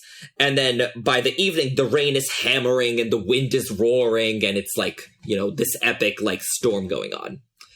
Goblet of Fire is, of course, the very memorable, like, torrential downpour of rain, where the lake overflows. In Order of the Phoenix, it gets more complex. We start with the weak September sunlight. But then, the weather remained undecided as they traveled farther and farther north. Rain spattered the windows in a half-hearted way, then the sun put in a feeble appearance before clouds drifted over it once more. Interesting. And then, Half-Blood Prince, in a similar vein, the weather beyond the train windows was as patchy as it had been all summer. They passed through stretches of the chilling mist, then out into weak, clear sunlight. Very symbolic. Oh, 100%. And then, for completion's sake, September 1st in Deathly Hallows, evening drew in, bringing with it an unexpected gust of chilly rain. So I think, especially if we look at this in pairs, it tells such a story.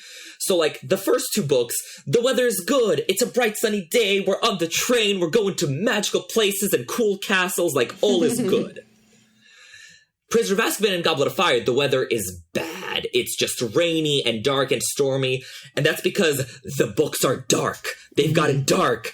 Quick, WB, get out your pitch black filter for the movie so we can't see anything. It's dark.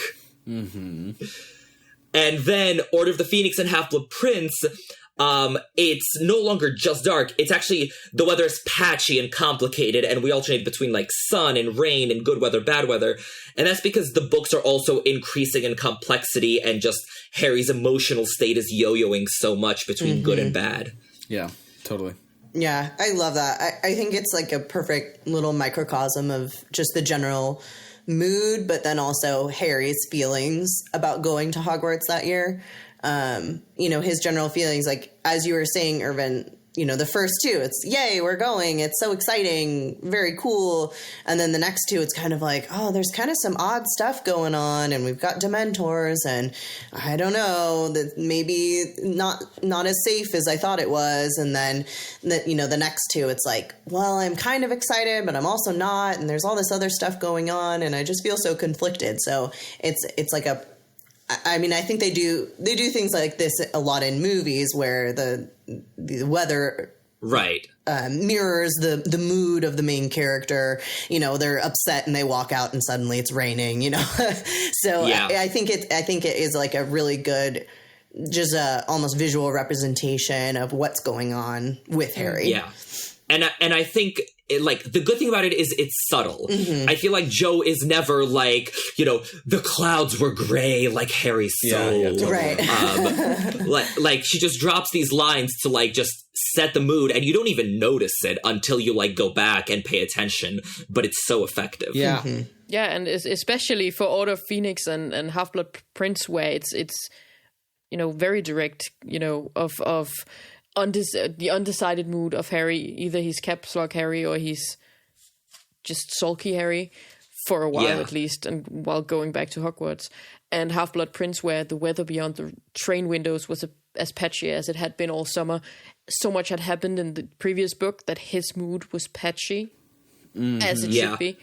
So it's very effective and very symbolic. I especially like how the sunlight in Order of the Phoenix is constantly described as weak sunlight. The sun put in a feeble appearance. So even when good things are happening and Harry should be cheerful, it can't quite block out the darkness that's encroaching. Yeah. The fact that Molly's clock is all on mortal peril. Yes. I think it'd be interesting to go back and watch the movies to see if the weather matches the book. So listeners, if you want to take that on, not the hosts, we do too much already. But listeners, if you want to go in and check that out, I'd love to see the comments on confirmation or just total dashing of my hopes. I will say, if listeners, if there isn't a listener who does this for us, I will be my curiosity will win out, and I will do it. And I don't want to make myself do that. So please do it. Please, for someone me. save Sierra. Listeners, someone volunteer as tribute to save Sierra from this. Yeah, and that's of course assuming you can actually see the weather or anything in the later movies. Right. I'm pretty sure that Prisoner of Azkaban is just freezing and, not just rain, but almost snow. Yeah. Just Dementors. Yeah. And all the mist. Exactly. So we've been talking a lot about sort of what's introduced in all these journeys and all that. And I thought it'd be good to zero in on that because while the journey to Hogwarts, while it's also about the journey, it's not just about what happens, as one of the great philosophers of our era once said, it's all about the climb. But I think we can also focus on a lot of what we learn and a lot of the character work that gets done on these journeys to Hogwarts. So the essay I mentioned at the beginning from Brandon Ford, he talked a lot about this, about how the journey to Hogwarts serves its purpose within the story. So I'm just going to read the quote from Brandon's essay talking about it, and then we can dive into the fun stuff. Brandon says, "Be it train or Ford Anglia, Harry's got to get to Hogwarts. The journey is always important because something always happens that challenges Harry's group dynamic and sets him apart from the rest of the students. In Book 1, he shares with Ron and rejects Draco Malfoy. In Book 2, Ron and Harry have to spend a lot of time in that car alone, but that time is bonding time. Book 3 gives us a Dementor attack and the fact that Harry faints and no one else faints. In Book 4, we learn about Durmstrang and Hogwarts security and interschool politics that will come into play with the Triwizard Tournament. In Book 5, not only a serious scene, but since Ron and Hermione are prefects, Harry must also sit with Neville and Ginny and also meets Luna Lovegood." So I think that's a really good summary, and there's a lot to unpack here. Yeah, definitely. So first, the fact that these chapters always introduce something new and very important.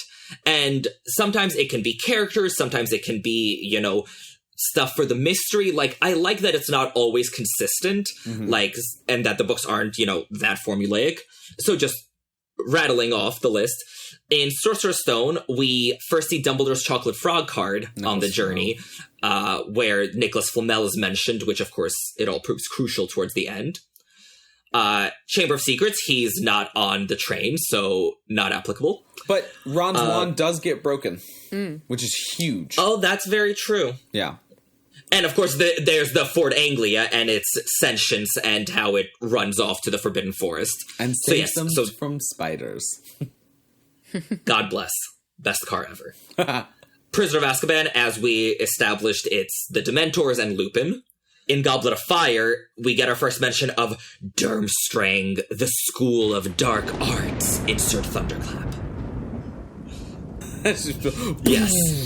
The Dark School Durmstrang.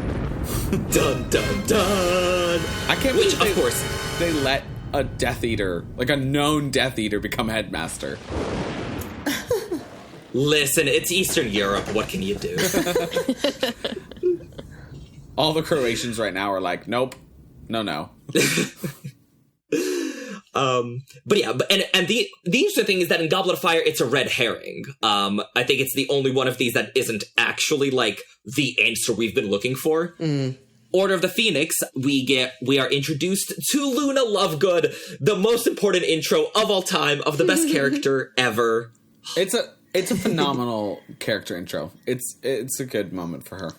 Mm-hmm. And I feel like something that the movie really nails too. Yeah, I'd agree. Yeah. Okay. Well, it has to be. Tell me more, Irvin. How do you really feel? I mean, no, I think Order of the Phoenix is decent, and far better than all the other non-Columbus movies. Correct. Except for Prisoner of Azkaban. Not that that's a high bar to clear. The worst one is Goblet of Fire. Goblet of Fire ranks last for many different reasons. Nah, Prisoner of Azkaban, way at the bottom. Irvin, you and I are going to have a fight someday. It's fine. Come at me, bro! Come at me! I can't wait to come to Queens and Astoria and just look for you for 10 days before realizing New York's too huge to pick you out of a crowd. Sam, do you really think you'll struggle to find me in a crowd? That's true. I'll just start singing Hoggy Hoggy Hogwarts and you'll come running. I'm just saying, Lena and I found each other in a very large city in Austria, so I think you and I will be fine. Easy peasy. I'll just come on your birthday and then wish you a happy birthday and then punch you in the face.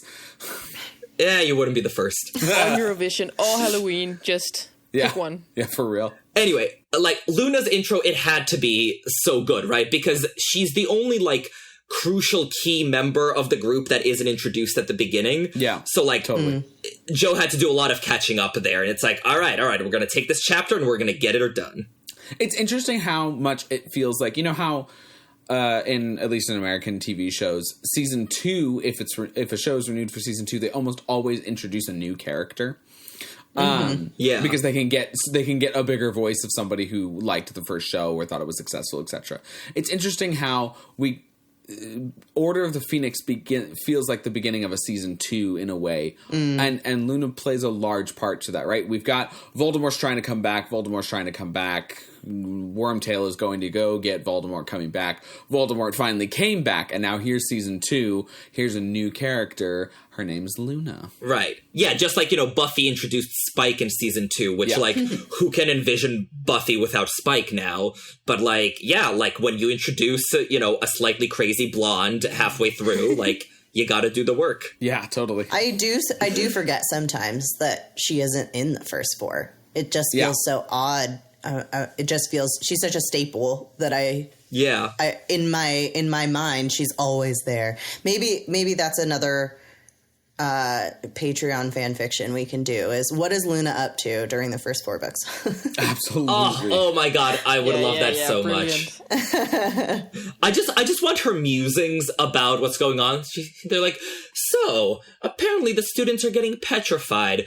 Well, it's clearly the work of, a rackspert, so I wonder why no one's thought to, look for them under light of the full moon while standing naked in a barrel of toad eyes. I'm gonna go... I should really try that. Just her take on the cat on Mrs. Norris. What would her take on Mrs. Norris being petrified be?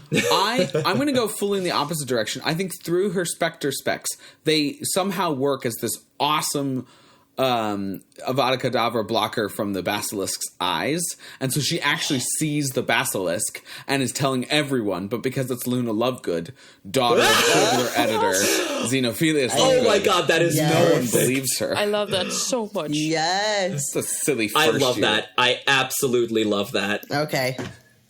Another topic. Another topic indeed. Write it down.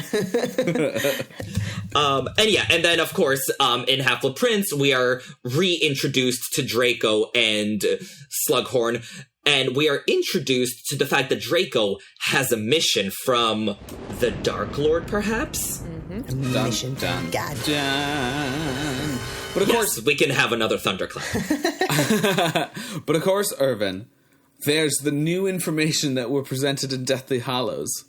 How complicated the Dumbledore family is. Mm-hmm. But we also get the end of Harry's conflict in Deathly Hallows, if we go with the journey through Hogshead into Hogwarts being the journey chapter, right? Mm-hmm. So we have the end of Harry's complete conflict and his decision to believe in the mission that he was given. Yeah, totally. Mm-hmm. Yeah.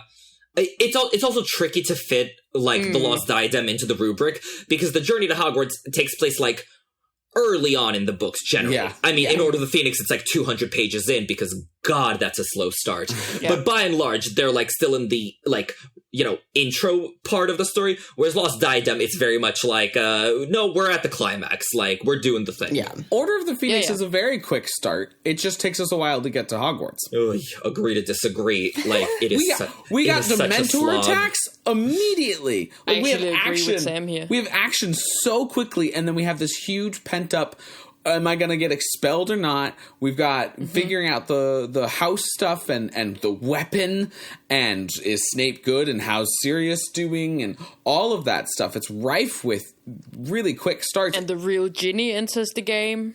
Oh, yeah. Real Ginny entering the game is a huge moment. And then we get to Hogwarts. And it takes over 200 pages. I mean, move it along. Irvin, it takes us, 600 and something pages for us to figure out that Tonks is into Lupin, but I don't hear you complaining about that. I do complain about that!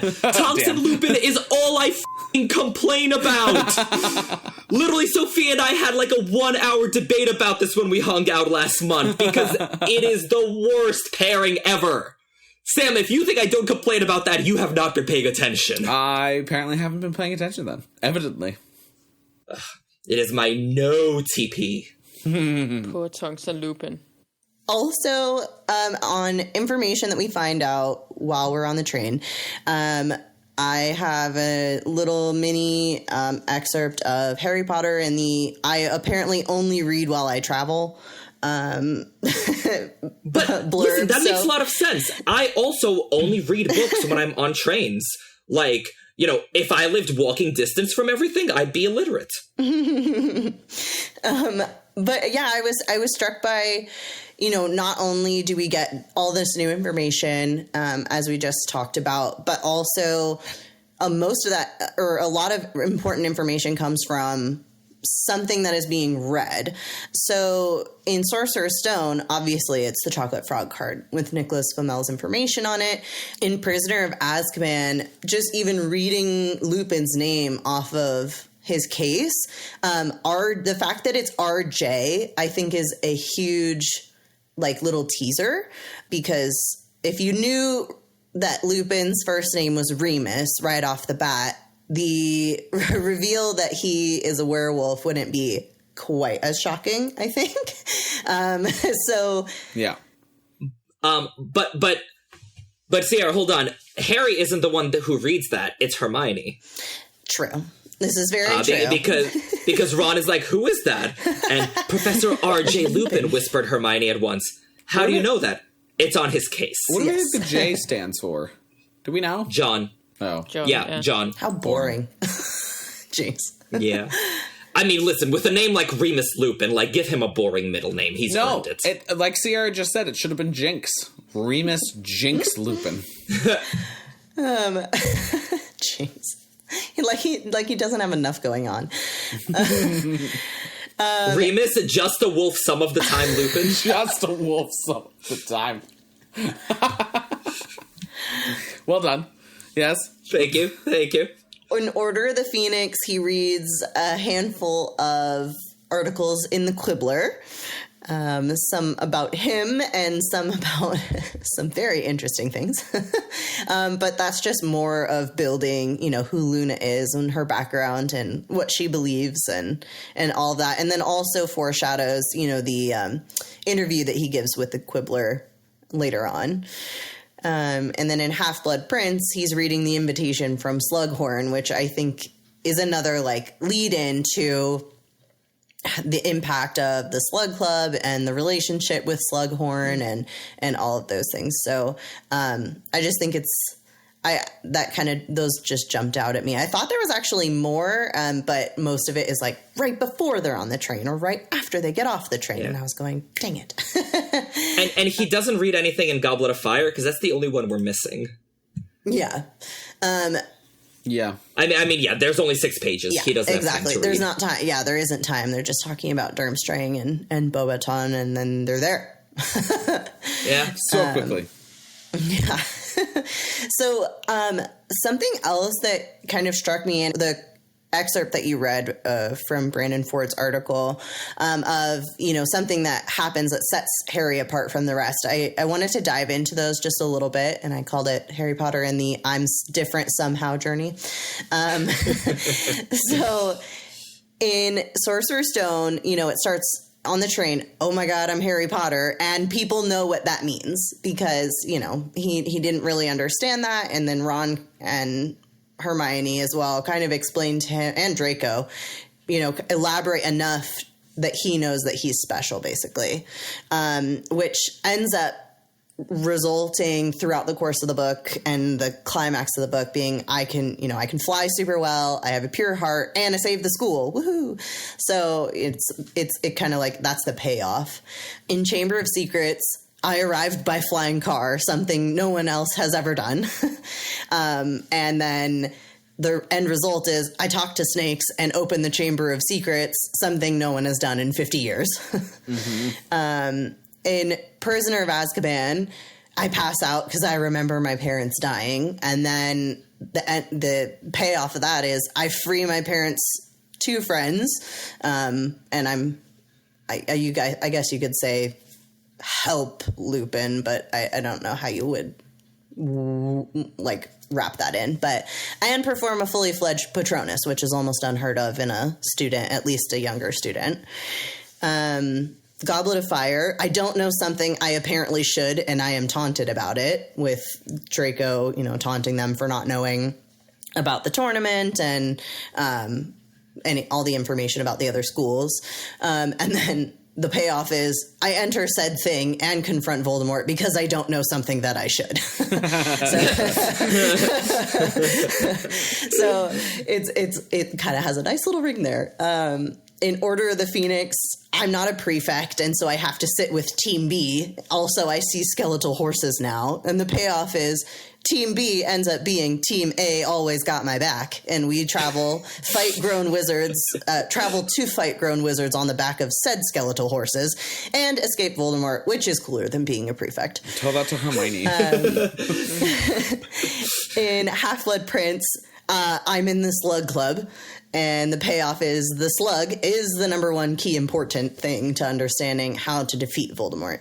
And then just to throw in Deathly Hallows, because I like doing this to everybody, 2 years ago I taught some people in a room and I got a magic mirror, and now those two things combine to get me into Hogwarts, and the payoff is I get into Hogwarts and Voldemort's defeated. So yay! Woohoo! Brilliant.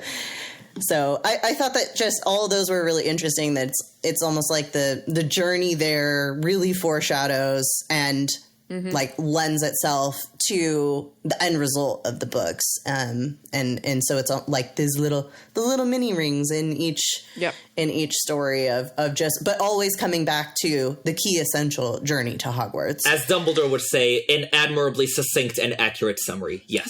Yeah. I completely agree with that, because it also struck out to me, and I really, really wanted to call these journeys to Hogwarts sort of rites of passages. The theory is not fully fleshed out yet, but as you say, that it makes sense what you just said, because it struck out to me that these journey chapters all have this function as introductions or transitions to the main problem in some sense, apart from Deathly Hallows, of course. And while the problem is not necessarily directly introduced, we do get the important components of the problem and many of the pieces involved in solving the problem. So we get these brilliant setups in all of the chapters. So as you say, like in Philosopher's Stone, the trio and their attributes, we meet Neville. He's important later. We meet Nicholas Flamel. I also thought the Philosopher's Stone, but that's not mentioned there. In Chamber of Secrets, we get Whomping Willow. That's important later again. We get the Fort Anglia. Harry's need to keep everything to himself and to stay out of trouble, because if they set another foot out of line, they will be expelled. So when everything goes down for Harry, he just keeps it to himself to stay out of trouble. I know he doesn't really stay out of trouble, but he doesn't confide in Dumbledore when he has the chance several times. And then we get Ron's broken wand. It's not as clear, the whole problem-solving pieces set up, but the wand and the Fort Anglia become saviors and in solving these problems throughout the book. So these things are clearly introduced. And in Prisoner of Azkaban, we have met Sirius, but we get his deeper motivation for breaking out with Harry passing out when no one else does, and that his fainting spell there unlocks this traumatic memory that also has the dual function of being the motivator, or at least the explanation for Sirius's deep motivation for breaking out of Azkaban. So the death of Harry's parents and why Voldemort was even able to find them to begin with. Then we meet Lupin as the helper who sets everything in motion. And we meet the Dementors. And Lupin and the Dementors to me are sort of, opposite each other, where Lupin is the hope and the Dementors are the fear and despair. So that's I think Prisoner of Azkaban really sets it up. I think you mentioned already that it's the one book that does this the most. In a Goblet of Fire, if we include leaving the manor, we meet Moody's troubles. There's hints that something is askew already before arriving at the train, but when getting ready to leave the Burrow. And then there's hints left, right, and center to the Triwizard Tournament, which is a motivator for the main problem within the book. So I would say that definitely fits the pattern as well. In Order of Phoenix, we have, of course, Luna Lovegood, who's very important throughout the book. We have the Quibbler that, comments on the ludicrousness of the Ministry. I think that's the function of the Quibbler, really. I know it might be me seeking a bit it's trying a bit too hard to make this fit the pattern, but I really think that's always been what the Quibbler is to me, that it takes these situations that make them ridiculous. We have Malfoy putting voice to Harry's inner thoughts and insecurities, and then we have the Thestrals.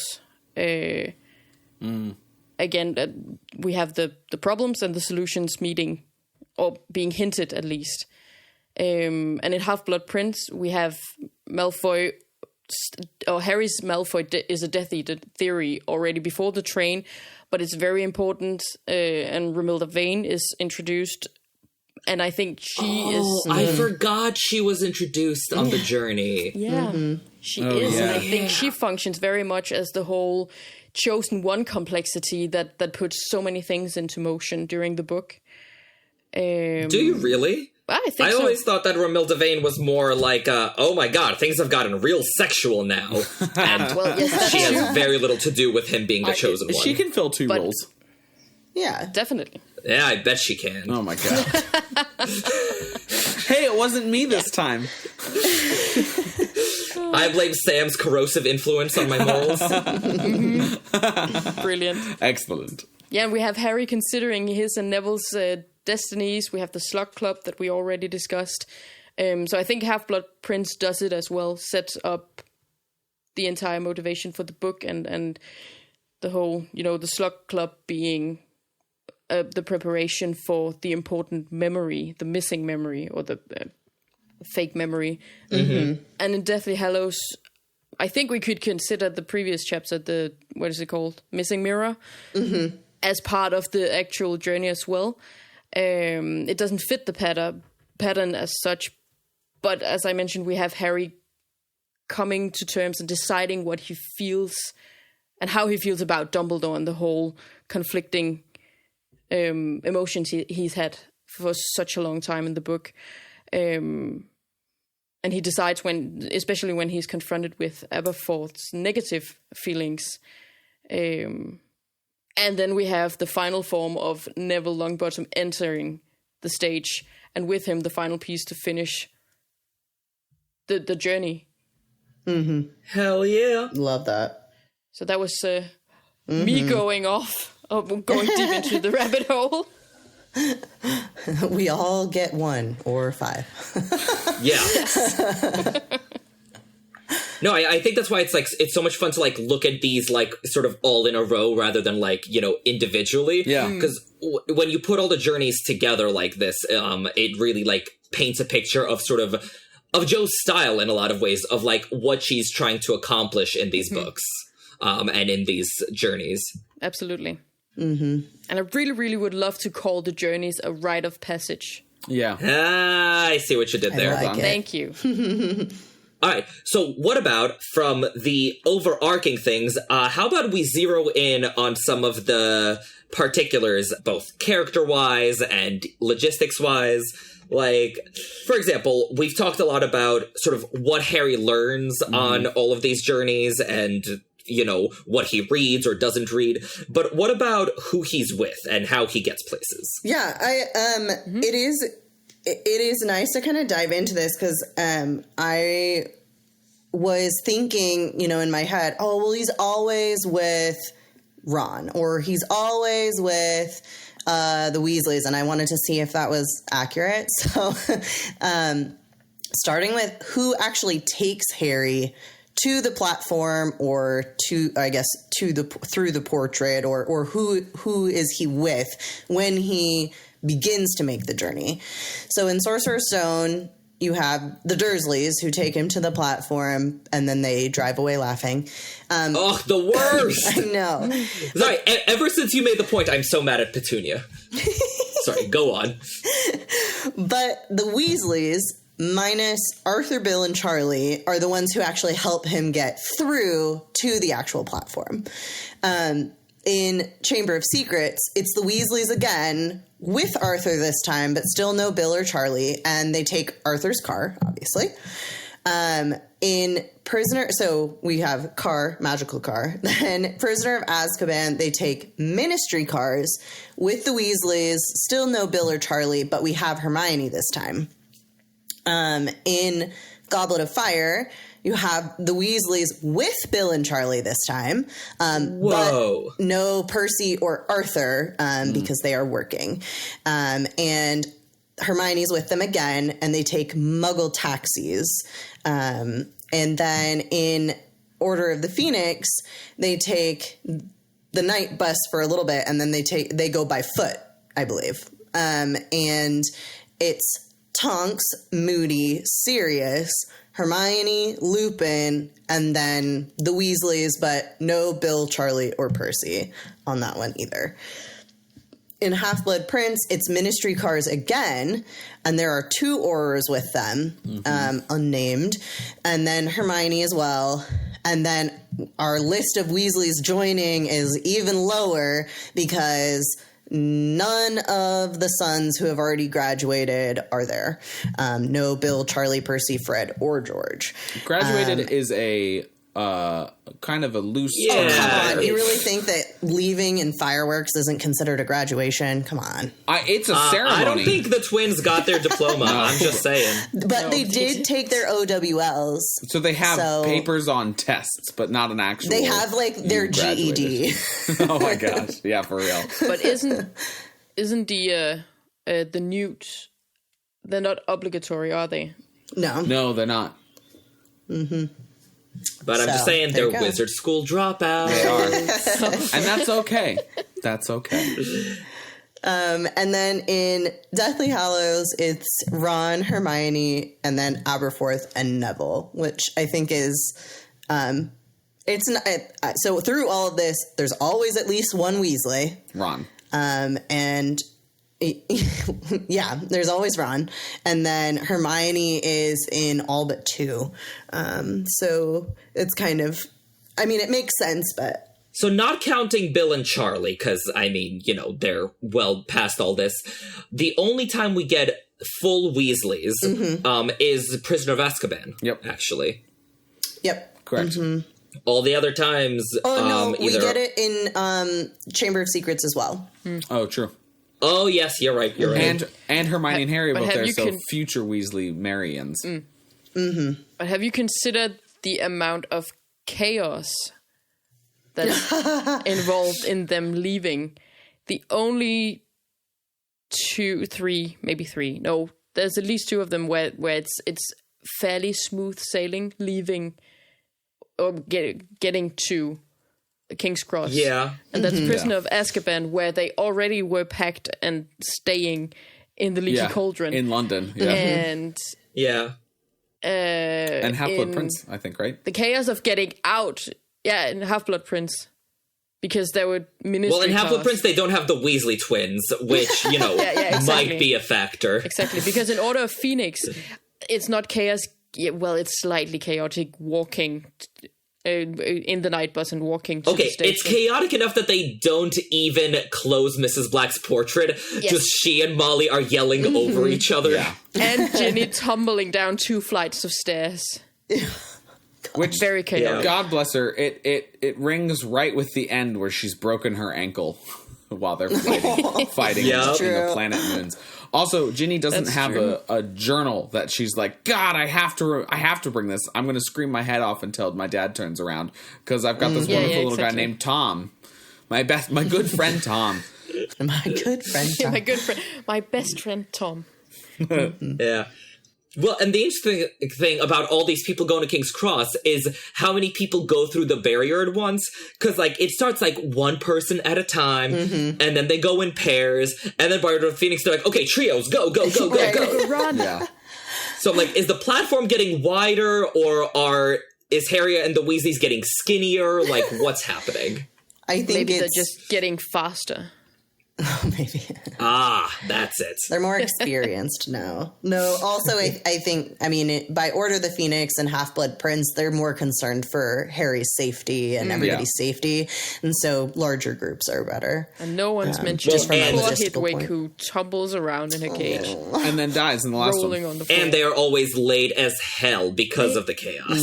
Yeah. Especially in Goblet of Fire, where they take Muggle taxis and fireworks and cats Go are off just and, everywhere. and one of the owls gets out and scratches. Oh no, Crookshanks scratches somebody in the hell. Yeah. Which, God, that poor taxi driver, he's the real victim of the series. Oh, he really is. It's like the Cabbage Man. Oh my gosh. Oh yes. The Who? Okay. in Avatar: The Last Airbender. The guy whose cabbages are always destroyed. Another crossover episode. Cabbage Man equals Just taxi a guy driver. trying to do his job. Yeah, I think we're just gonna have to give Sam a separate podcast, The Crossed Broomsticks, and he just does nothing but crossovers now. But that's such a good name. That would be great, though. That'd be great. I would love that. Yeah, so those are all the people who, take Harry there. But then you have Harry Potter and You Can Sit With Us. And like, obviously, when you're having people sit with you on a 9 potentially longer hour train ride, you usually choose your best friends. So, it is a little bit of a skewed list because of that. But I did find it interesting that Neville, once he becomes part of that group, he sticks around. # Neville is the chosen one. Hell yeah. Excellent. Yeah, so in Sorcerer's Stone, Harry and Ron have their compartment. Chamber of Secrets, obviously Harry and Ron in the car. Prisoner of Azkaban, Harry, Ron, Hermione, and Lupin. Goblet of Fire, Harry, Ron, and Hermione. Order of the Phoenix, Harry, Ginny, Luna, and Neville. Half-Blood Prince, Harry, Luna, and Neville. And then Deathly Hallows, Harry, Ron, Hermione, and Neville. There's too much Neville in here. Hashtag fake chosen one. There is the right amount of Neville. How dare you, sir? How dare. Neville can go eat a blast-ended Scroot. I think it's hilarious. Sam, minus 12,000 points from Gryffindor. That's not even I agree, enough. Sam. That was bad. That was uncalled for. I think it's so funny that, like, Albus Dumbledore is so concerned about Harry's well-being in Order of the Phoenix that he's like, correct, I will not give him prefect duties, so therefore his two best friends, like, he couldn't have made it Lavender and Dean, or at least let Ron be like... Okay, are you really not gonna make Hermione a prefect? No, that's fine. But at Like, least bro. Ron, like, that's what I'm saying. At least Ron can go and sit with Harry. No, you're going to take him away and be like, cool. Welcome back to Hogwarts. It's going to suck this year because I'm not going to pay any attention. That is because Albus Dumbledore is a hardcore Ron Hermione shipper and just wants to give them some time together away from Harry. Playing God like that's dangerous. He shouldn't do it. Yes, but as we discussed on a recent episode, Albus Dumbledore is a messy bitch and lives for this stuff. I am so surprised. Not really, but I kind of wanted in Half-Blood Prince for Dumbledore to have been like, written Ron a short letter being like, hey, bud, I only made you a prefect because I was there when you were looking at the Mirror of Erised. And, but now that Harry and I are back on good terms, you were really bad at this, so I'm gonna make Harry prefect instead. You can't make Harry prefect in Half-Blood Prince, okay? The boy literally has to save the entire wizarding world. He does not have time to show first years the common Neither room. did Ron, but Ron still was prefect. What the hell does Ron have going on? Nothing, but that's the point. Just let Ron be prefect because Hermione would do all the work anyways, no matter who her partner would be. Oh, I thought you were going to say because Hermione would do him anyways. Yeah, you're right. True. Because Hermione would do him anyway, so. Exactly what I was saying. I'm sorry. You got it. But Sierra, don't you think you're missing one person? I'm missing a person? Or one rat? Oh, yeah. I think so. Because, This is true. listeners, it is time for the 7 ingredients of today's special at the pub. 1, 2, 3, 4, 5, 6, 7. So there are 7 people, not necessarily in people form, whom Harry initially sits down with aboard the Hogwarts Express. Those people-ish are Ron Weasley in books 1, 3, and 4, Hermione Granger in books 3 and 4, Peter Pettigrew in books 1 and 3, Remus, just a werewolf some of the time Lupin in book 3, Ginny in book 5, Neville in book 5 and 6, and Luna in book 5 and 6. And there's the 7. Woohoo. Awesome. You could also argue Ron and Pettigrew in 2 as well. Yeah. Well, they're not aboard the Hogwarts Express. This but is sure. true. But they're sitting together. on the journey to Hogwarts, Yeah. they are together. Sierra, you know it's all about them qualifiers. I know. That's the key to the 7 ingredients. Oh my gosh. It's the secret 8th ingredient qualifier. Yes. That's true to any recipe, though. Like, you have to measure So out the true. things correctly. Yeah. Yep. Well, so that's all about Harry Potter. And you know what? I think we've talked about the kid enough. I want to talk about some of the patterns when it comes to other characters. Like, say, a certain blonde boy who's been intriguing me a lot lately. Draco Malfoy. He always comes to needle the trio aboard the Hogwarts Express. Like, it's kind of funny after a while. Like, I think it's Order of the Phoenix where Harry's like, well, he was expecting it, but that didn't make it any more pleasant. So, just a quick recap of Draco's nonsense. In Sorcerer's Stone, Draco actually shows up looking to make friends. And Ron is the aggressor. Ron insults him first by sniggering at his last name. And so then Draco lashes out and shits all over the Weasleys. And then it ends up with a brawl and Scabbers wins. Good job, Peter. Thanks. Yep. Chamber of Secrets, not applicable. Prisoner of Azkaban, Draco shows up with the insults right off the bat. He's not here to make friends. And, you know, the insults are like, oh, it's Potty and the Weasel. Oh, Neener, Ron's poor. Anyway, it ends up with Draco retreating because Lupin, a professor, is in the compartment. Yeah. Although, to go back to Chamber for a second, I I hope that Draco was looking all over the train and then forlornly out the Yes, window. he just keeps going through the carts. They're like, where are they? They must be hiding in the loo compartment. And he's just asking everyone, have you seen Ron and Hermione? Have you seen Harry and Ron? Have you seen Harry and Ron? So, like, a bunch of, like, 7th and 6th years are like, man, Draco and Harry are really good friends. It's like, wow, he's really concerned about that Potter kid. Yeah, for real. In Goblet of Fire, Draco comes in and makes fun of Harry and Ron about whether they're going to enter the tournament, and then makes fun of them for not knowing about the tournament. And so, for the very first time, he walks off laughing of his own accord without a marauder's presence forcing him out. I mean, so, there's James's growth. whole look on Harry. So you count Harry's James. That's the way it works. No, it's not. Fine. Overruled. We're shutting this down. Order of the Phoenix, Draco shows up, makes fun of Harry for not being a prefect, and walks off laughing again. Like, at that point, it's just sort of like, listen, like, you get on the train, you buy your candy, you make fun of Harry, like, it's part of the routine. But then something's changed between Order of the Phoenix and Half-Blood Prince. I think there was something about Draco's father went to prison and completely bungled the entire prophecy thing so that Voldemort can't hear it. So, I don't think that's why things change. I think that it's because Draco's actually growing up and has some bigger responsibilities to worry about. So Half-Blood Prince is the first time Draco doesn't seek out the trio to mock them.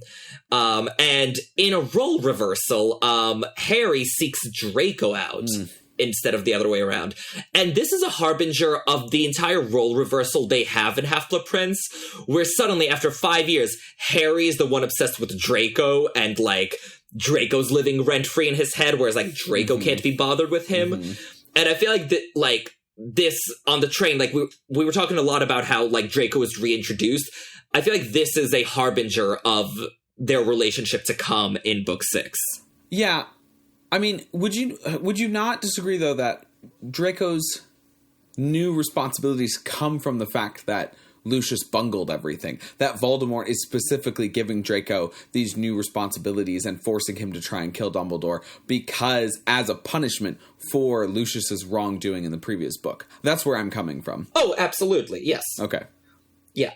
I just don't think that, like, Draco wouldn't go make fun of people just because his father was in Azkaban. Because even when he's among the Slytherins, he's like, well, my father says about Slughorn. Yeah. I'm totally with you there. I just think that he's not seeking out Harry because he's got other things on his mind. Well, so actually, I wanted to ask you guys this. So the Doylist explanation for this reversal is that the break in the routine is a signal to the reader that things are different in this book when it comes to Draco. Because sort of by the time we get to Half-Blood Prince, like, Draco's sort of like the punchline. They're like, oh yeah, Harry's school bully when he's not, like, fighting to save the world. And I feel like, you know, the fact that we have this break in routine signals that, like, no, like, it's different now. Like, Draco is not just a nuisance anymore. Like, pay attention. So that's why, like, you know, out of world, why Joe would write it that way. In world, why Draco wouldn't go try to make fun of Harry, like, I'm drawing a blank. Like, anyone have a good Watsonian explanation for this? Crickets. Yeah. I mean, so to clarify the question, you're asking, why isn't Draco going to seek Harry out in Half-Blood Prince? Yes, on the train. So you see that he's way more interested in showing off to Pansy and, well, I think specifically to Pansy and Half-Blood Prince, but he's interested in showing off, and the way that he's been able to do that before is by making those around him feel lesser and to bring himself up, because he doesn't really have a skill set that makes him amazing, so he's got to make everybody else around him lower. In this one, he finally has, like, this sort of dark plan to hint out, maybe I won't be here next year, and actually that's Harry who won't be here next year, but Draco can finally sort of be like, hey, look at me, I'm sort of important, look at my dark, moody teenagerness.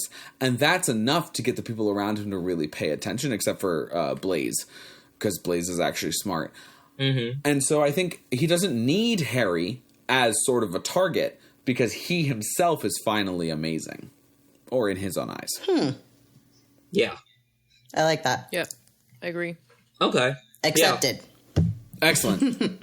I get back my 12,000 points. Best explanation I've heard. I get back like 10. Oh my gosh. But I've always been wondering why everyone around Harry are so quick to just ignore his Draco is a Death Eater theory. Is it the whole Scooby-Doo kids, it's Red Herring, or Red Harry, I think he's called. Or is it because that's what they do to Draco all the time, or Snape? It's either Draco or Snape all the time. Or is it just, I have a feeling that that's what makes Harry more obsessed, that people just dismiss him. Oh, for sure. Why do they just dismiss it's him? the boy who cried wolf, right? Yeah. Like, I think Hermione even says, they're like, how many times have we thought Snape was up to something? Yeah, it's the same paradigm. You know, like, the trio was like, what if Draco's the heir of Slytherin? Like, you know, what if Draco's up to no good? And at this point, they're just like, because they've fought against Death Eaters, right? Like, all these people have fought against Death Eaters out in the real world. They've, like, seen death. And to them, like, Draco is still very much, like, a nuisance at school. Yeah. Like, I feel like just like this is supposed to break the reader out of that funk, I feel like the characters haven't gotten that signal yet, and they're just like, come on, Draco, like, you know, yo mama's so poor, Draco, like, come on. I think it's a really interesting parallel, right? We've got this whole little mini arc of, like, it can't be Draco, Harry, like, you're being a fool, and then it is Draco, and then on the macro level, everyone's like, no, we should trust Snape, it can't be Snape, and then it is Snape, but then it's not really Snape later. So we get this cool, like, parallel story going on, and also, like, Irvin saying, like, they've thought it's Snape the whole time, they thought it's Draco the whole time, so that parallel is happening, in addition to the fact that Harry was just massively wrong at the end of Order of the Phoenix. Yes. And so I think that's also tainted a bit of believing Harry's instincts and intuition versus he's actually maturing into his aura skills way more in this book because he's made such a big blunder. But I think people are a little less willing to trust him. I think especially Ron, who sees Draco as inferior, and so he's like, Draco can't be a Death Eater because I'm not in the Order. And Hermione's just like, well, Voldemort wouldn't, because she's definitely thought about how she would be the main villain of this story and definitely wouldn't have made Draco a Death Eater, but she's not thinking about the sadistic nature of Voldemort trying to get Draco to be killed off as punishment for Lucius. But that's actually a really good point. None of the others know as much about the Death Eaters as Harry does. Yeah. Which I think is part of the problem. So the thing is, Voldemort recruits really young. Yeah. Like, that fact often gets lost. Yeah. But yeah, so he recruited Regulus when Regulus was like 18. Yeah. He recruited Snape when Snape was like in school, probably 18 or 19. Yeah, like, basically, Voldemort recruits Death Eaters right out of school. Between Snape and Regulus, and Barty Crouch Jr. was also only 19 when he was brought in to Azkaban. So Harry knows all that because Harry saw Barty Crouch's trial. Yeah. He talked about Regulus with Sirius Black. Harry's privy to this information, whereas the others aren't. Like, to them, the Death Eaters are just, like, a bunch of evil grown-ups. And so, for Harry, it's a much smaller logical leap that Voldemort would recruit a 16-year-old as opposed to an 18-year-old. Whereas for the others, it's, would Voldemort recruit a 16-year-old versus a grown-up? Yeah. And that's a very big difference. Yeah, that makes sense. I just think they all see Draco as sort of like not only just a nuisance and a bully, they just don't see him as that great of a wizard, because like what happens is he does like little, you know, teeth growing jinxes and stuff like that. It's not like he's ever pulled off anything serious, and he's not really that good at Quidditch. So it just becomes sort of this, like, he's this mediocre child, like, who happens to be well connected. Yeah. I want to see his OWL scores. I know, same. I've actually done a good bit of research on his OWL scores, and they're not bad. Like, he does some good work, because he manages to get into a lot of the same OWL classes that Harry does. Yeah. Right. Is there any that he's not in? Okay, I'm so glad you asked, because, you know, I've been doing a lot of research.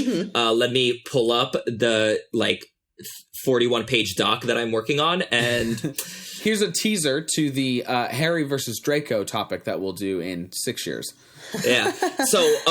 So we know he's in potions because Slughorn. he's in the OWL class, which means he must have gotten an outstanding in his potions owl. Oh, no. Or exceeds expectations. Yeah, Harry got an exceeds expectations, and he gets in. Because because Draco, he was already in. Yeah, he comes in, like, fully ready to take potions. Oh, that's right. Like, without any of the, waffling Harry and Ron do. We know he's taking nude-level transfiguration because McGonagall gives him detention for failing to do his homework. Right. Which means he got at least an exceeds expectations in transfiguration. Right. We know he's in Defense Against Dark Arts because in one of the classes he sniggers in the corner. So he must have gotten either an A or an E. I'm guessing an E. I doubt Snape would take people with an A into his class. Unless Dumbledore is like, hey, you need to accept everybody who gets a pass because it's been a show here for Defense Against the Dark Arts. I think that's why Snape would go down to an E instead of an O, but I don't think he'd accept an acceptable. I don't think so either, yeah. So, let's see. And then, blah, blah, blah, blah, blah. So those are the only 3 we know. And I guess we don't really know what, like ancillary classes he takes because, there's, like, ancient runes and divination and all of those things that there could be others that he's taking that we just don't know about. Yeah. And there's one more. He's almost certainly in charms at the newt level because he does a protean charm. Right. And Terry Boot says that's newt standard, that is. So I doubt Draco would have read ahead the way Hermione did. Right. So those are the 4 we know. So the only ones Harry's in that we aren't sure for Draco is herbology, I think. Right? But he always takes it with Hufflepuff, so we'd never see anyways. Yeah. So well, I guess that's not true for Newt. I mean, 4 of the 5, like, Draco is essentially academically about at Harry and Ron's level. Okay. That makes sense. At Ron's level. And I'm so glad you asked. It's interesting that he does make it into Snape's class. And speaking of Snape, I have put together a Through the Eyes of Severus Snape edition of The Journey to Hogwarts. So here we go.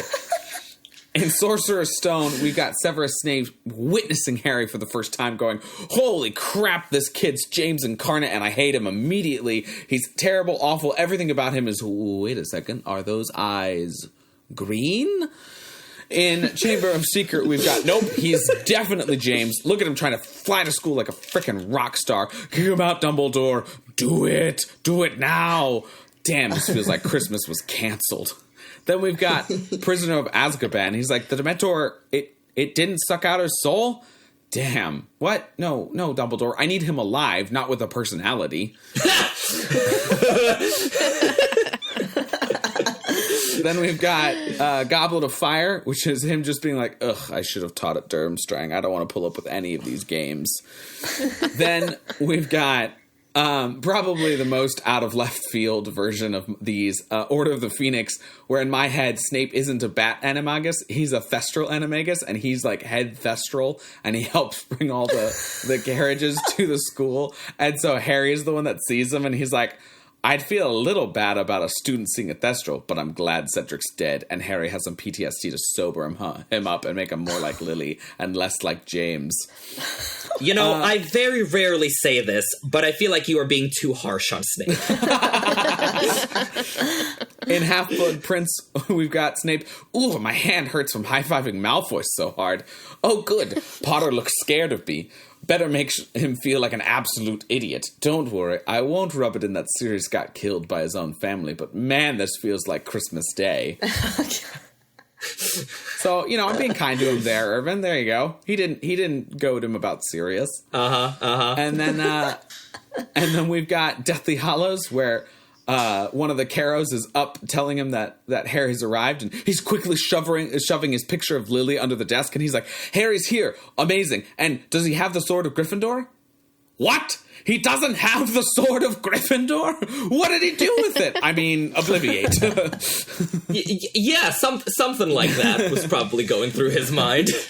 Like, he must be absolutely so pissed that Harry shows up and is like, swordless, and he's like, but I spent so much time and I put it in a lake so that you'd drown. I mean, survive. I mean, whatever. Prove yourself to be a true Gryffindor. Yeah, just, get a bit of pneumonia, because serve him right. Serve him right indeed. Yeah. I do think you're onto something with, like, how damn annoyed he must have been in Chamber of Secrets with the flying car. Because, yeah, that's 100% proof that Harry is James. He's like, look at him flying his damn car like he's hot. Like, he could have basically stood on the hood of the Ford Anglia with a huge amp and a guitar and just absolutely blasted his way in there Mad Max style, and Snape would have been just as angry. Yep. Absolutely. Completely agree.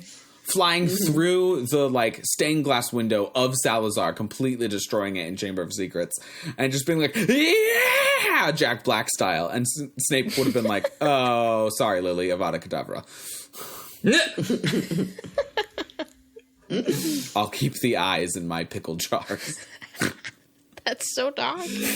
Well, on a slightly more heartwarming note, I thought we could wrap up with a parallel between two of these journeys. Obviously, there's a lot of commonalities and everything, but the journeys to Hogwarts in Book 5 and 6 are just such a, like, immaculate mirror of each other. I love them so much. So in Order of the Phoenix, Harry is with Neville and Ginny and Luna, and Neville pokes his plant, and stink sap flies everywhere, and Cho walks in. And Harry, like, desperately wishes that Cho had walked in on him with cooler friends than Neville and Luna. And then in Half-Blood Prince, Romilda Vane shows up while he's with Neville and Luna, and is like, you can come sit with us, like, you don't have to sit with them. And Harry's like, no, go away. And Luna says that people expect you to have cooler friends than us. And Harry says, you are cool, to Neville and Luna. And just my heart grows 2 sizes and my eyes get a little misty, and just, like, it's so beautiful. Yeah, I love it so much. The juxtaposition of, like, I mean, if you're talking about, like, season 1 and 2, right? And season 2 being Order of the Phoenix, the halfway mark where we see a lot of growth is the beginning of Half-Blood Prince, right? We've just had the, like, mid-season finale, and we're starting back up because this journey to Hogwarts does such an amount of work to get us to really see who Harry is, right? In Order of the Phoenix, we get to see, right, Ginny's real Ginny, right? She's entered the match. Neville, we get to see how passionate, curious, and unafraid of the unknown it is. Luna, we see how sharp, ethereal, and strange. And so we get all of this work in order for these sort of season 2 add-ins. But then Harry's the one who really gets developed in book 6. We got his aura skills are on point, right? He's immediately sussed out what's going on with Draco. And we see that he is confident, cool, and collected, and really understands something that only Hermione's understood at this point, which is that sort of under-the-surface emotional toll, under-the-surface sort of understanding of social situations, where Harry is standing there confidently being like, no, you guys are cool.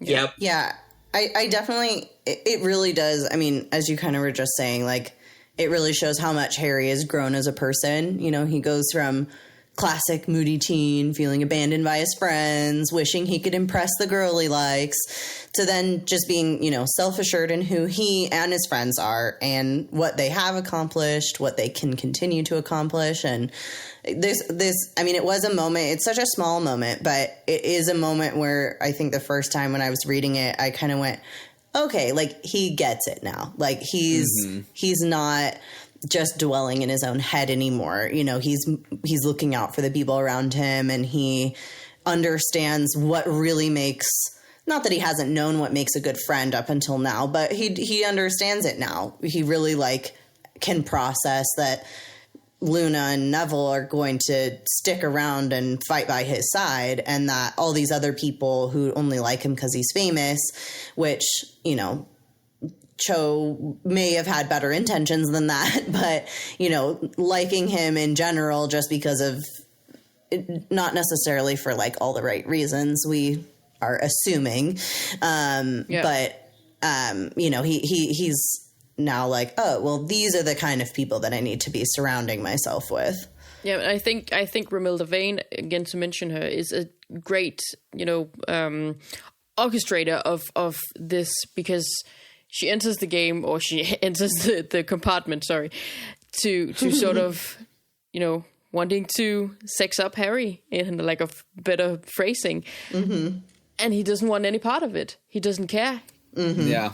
He gets it now, as you say, Sierra. Yeah. I'm amazed Ginny didn't break up with Dean on the spot when she saw Harry with his hippogriff chest tattoo and how amazing he seemed. Wait, when? Because she's with Dean. I'm amazed. No, I know. Just as soon as he walks in with the blood all over his face and the perfect nose and his abs showing perfectly because his robes got all ripped up, and Ginny's just sitting next to Dean holding hands and just goes relatio and boots him through the back windows, and then suddenly she's kissing Harry all over. If the upcoming TV show were on the CW, oh my God, I could absolutely see that. CW, please hire us to write a parody show in tandem with the actual show, or Warner Brothers just hire us to write the actual show. I would love Harry Potter on the CW. Harry Potter is through the lens of Sam Williams. Oh gosh.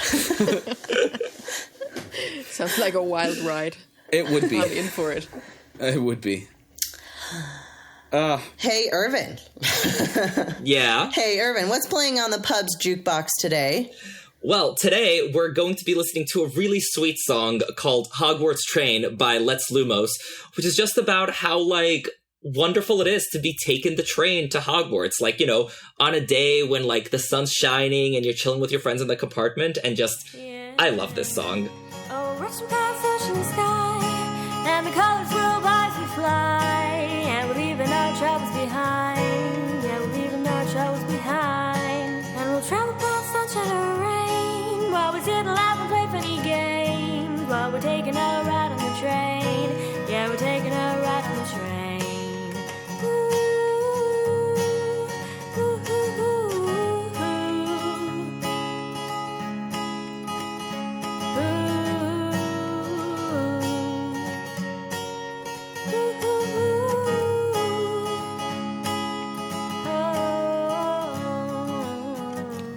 Excellent. Yay! What a lovely song. A huge, big, giant thank you for sitting down with us and having a great conversation about Harry Potter, Delina. Thank you so much for coming. Thank you for having me. Woo-hoo. Yes! Yay. Woo. Thanks so much. It was so good to have you here. It's been an absolute pleasure being here, and I really enjoyed it. Oh, we loved having you. Where can we follow you? Where can people interact with you online? Where can they send their Harry Potter in notes? Well, I'm slightly boring. I don't have Facebook anymore, and my Instagram is private. I do have a Twitter account, but if you find me somewhere writing a comment, it will be under the name Mrs. Oakgrove or Queen Oakgrove. So whenever you meet an Oak Grove, that'll be me, because that means Egelund in English. Wait, that's awesome. That's so sweet. That's awesome. Is there anything you'd like to plug? Anything you've got going on? Other podcasts, etc.? No, I will. I'm venturing into podcast. This was my first endeavor. Well done. And well, thank you. Very well done. Yeah. An auspicious start. Thank you. It was. What a way to start it out. Excellent. Thanks again so much for being with us. If you'd like to buy us the next round, please head over to patreon.com/3broomsticks with the numeral 3 to sign up. We're offering bonus content, chats with the hosts, on-episode shout-outs to any of our patrons. We would really appreciate your help in keeping the lights on at the 3 Broomsticks so we can continue to talk about Harry Potter for a long time to come. You can also help us by rating and reviewing us. And if you like our show, don't forget to tell your friends. Word of mouth helps us hugely, and we always love to see those comments and referrals. Yeah, and if you want to get in touch with us, you can find us on various social media, on Twitter, Instagram, Facebook, now TikTok. Our assorted handles can be found in the episode description on our website, or on our website. Which, talk of which, our website is 3broomstickspod.com with the 3 spelled out. There you will find links to the essays we mentioned. You will find all the music that we included. You can submit a topic for us to talk about. We will get to it roughly around 2029. And just let us know your thoughts in the comments. We'll be there chatting with you. Lena has also been in the comments chatting with us. So it'll be great to hear from you there. And you can also just email us if you like at 3broomstickspod@gmail.com with the number 3. We will actually get to your comments much quicker than 2029. We promise you that. Next time we meet at the 3 Broomsticks, we'll be sitting down to discuss the predictions for the upcoming release of Robert Galbraith's, aka Joe Rowling's, Strike Book number 7. Yes! Oh, I'm so excited for that one. And with that, I've been Irvin. I'm Sam. And I'm Sierra. Thank you so much for listening, and see you next time in the 3 Broomsticks. Cheers! Give me big old buckets of butter beer. Give me big old barrels of butter beer. Give me the drink I love so dear. And another round for my friend right here of the sweet old butter beer. This episode of The 3 Broomsticks was edited by Patrick Musilek. The theme song was written and performed by the Faithful Sidekicks. Make sure to check them out at thefaithfulsidekicks.com. I mean, I'd say that should be our episode title, but no, it can't be. In fact, we may need to cut that part out. Death to peacocks and ... something else. And bleep. And hi, Patrick. Patrick, it wasn't my fault this time. It was all Sam. Let it be Really stated for the wasn't his record. Okay. I've derailed the train that is this podcast. Give me big old buckets of butter beer. I've gotten really used to that. Yeah, me too. I was really waiting for it. As I said, I missed listening to the music. Give me big old buckets of butter beer. I needed like the twang country version. Not really, actually. Yes, I also apologize to the Faithful Sidekicks for my attempt to sing. I know I should never attempt to sing.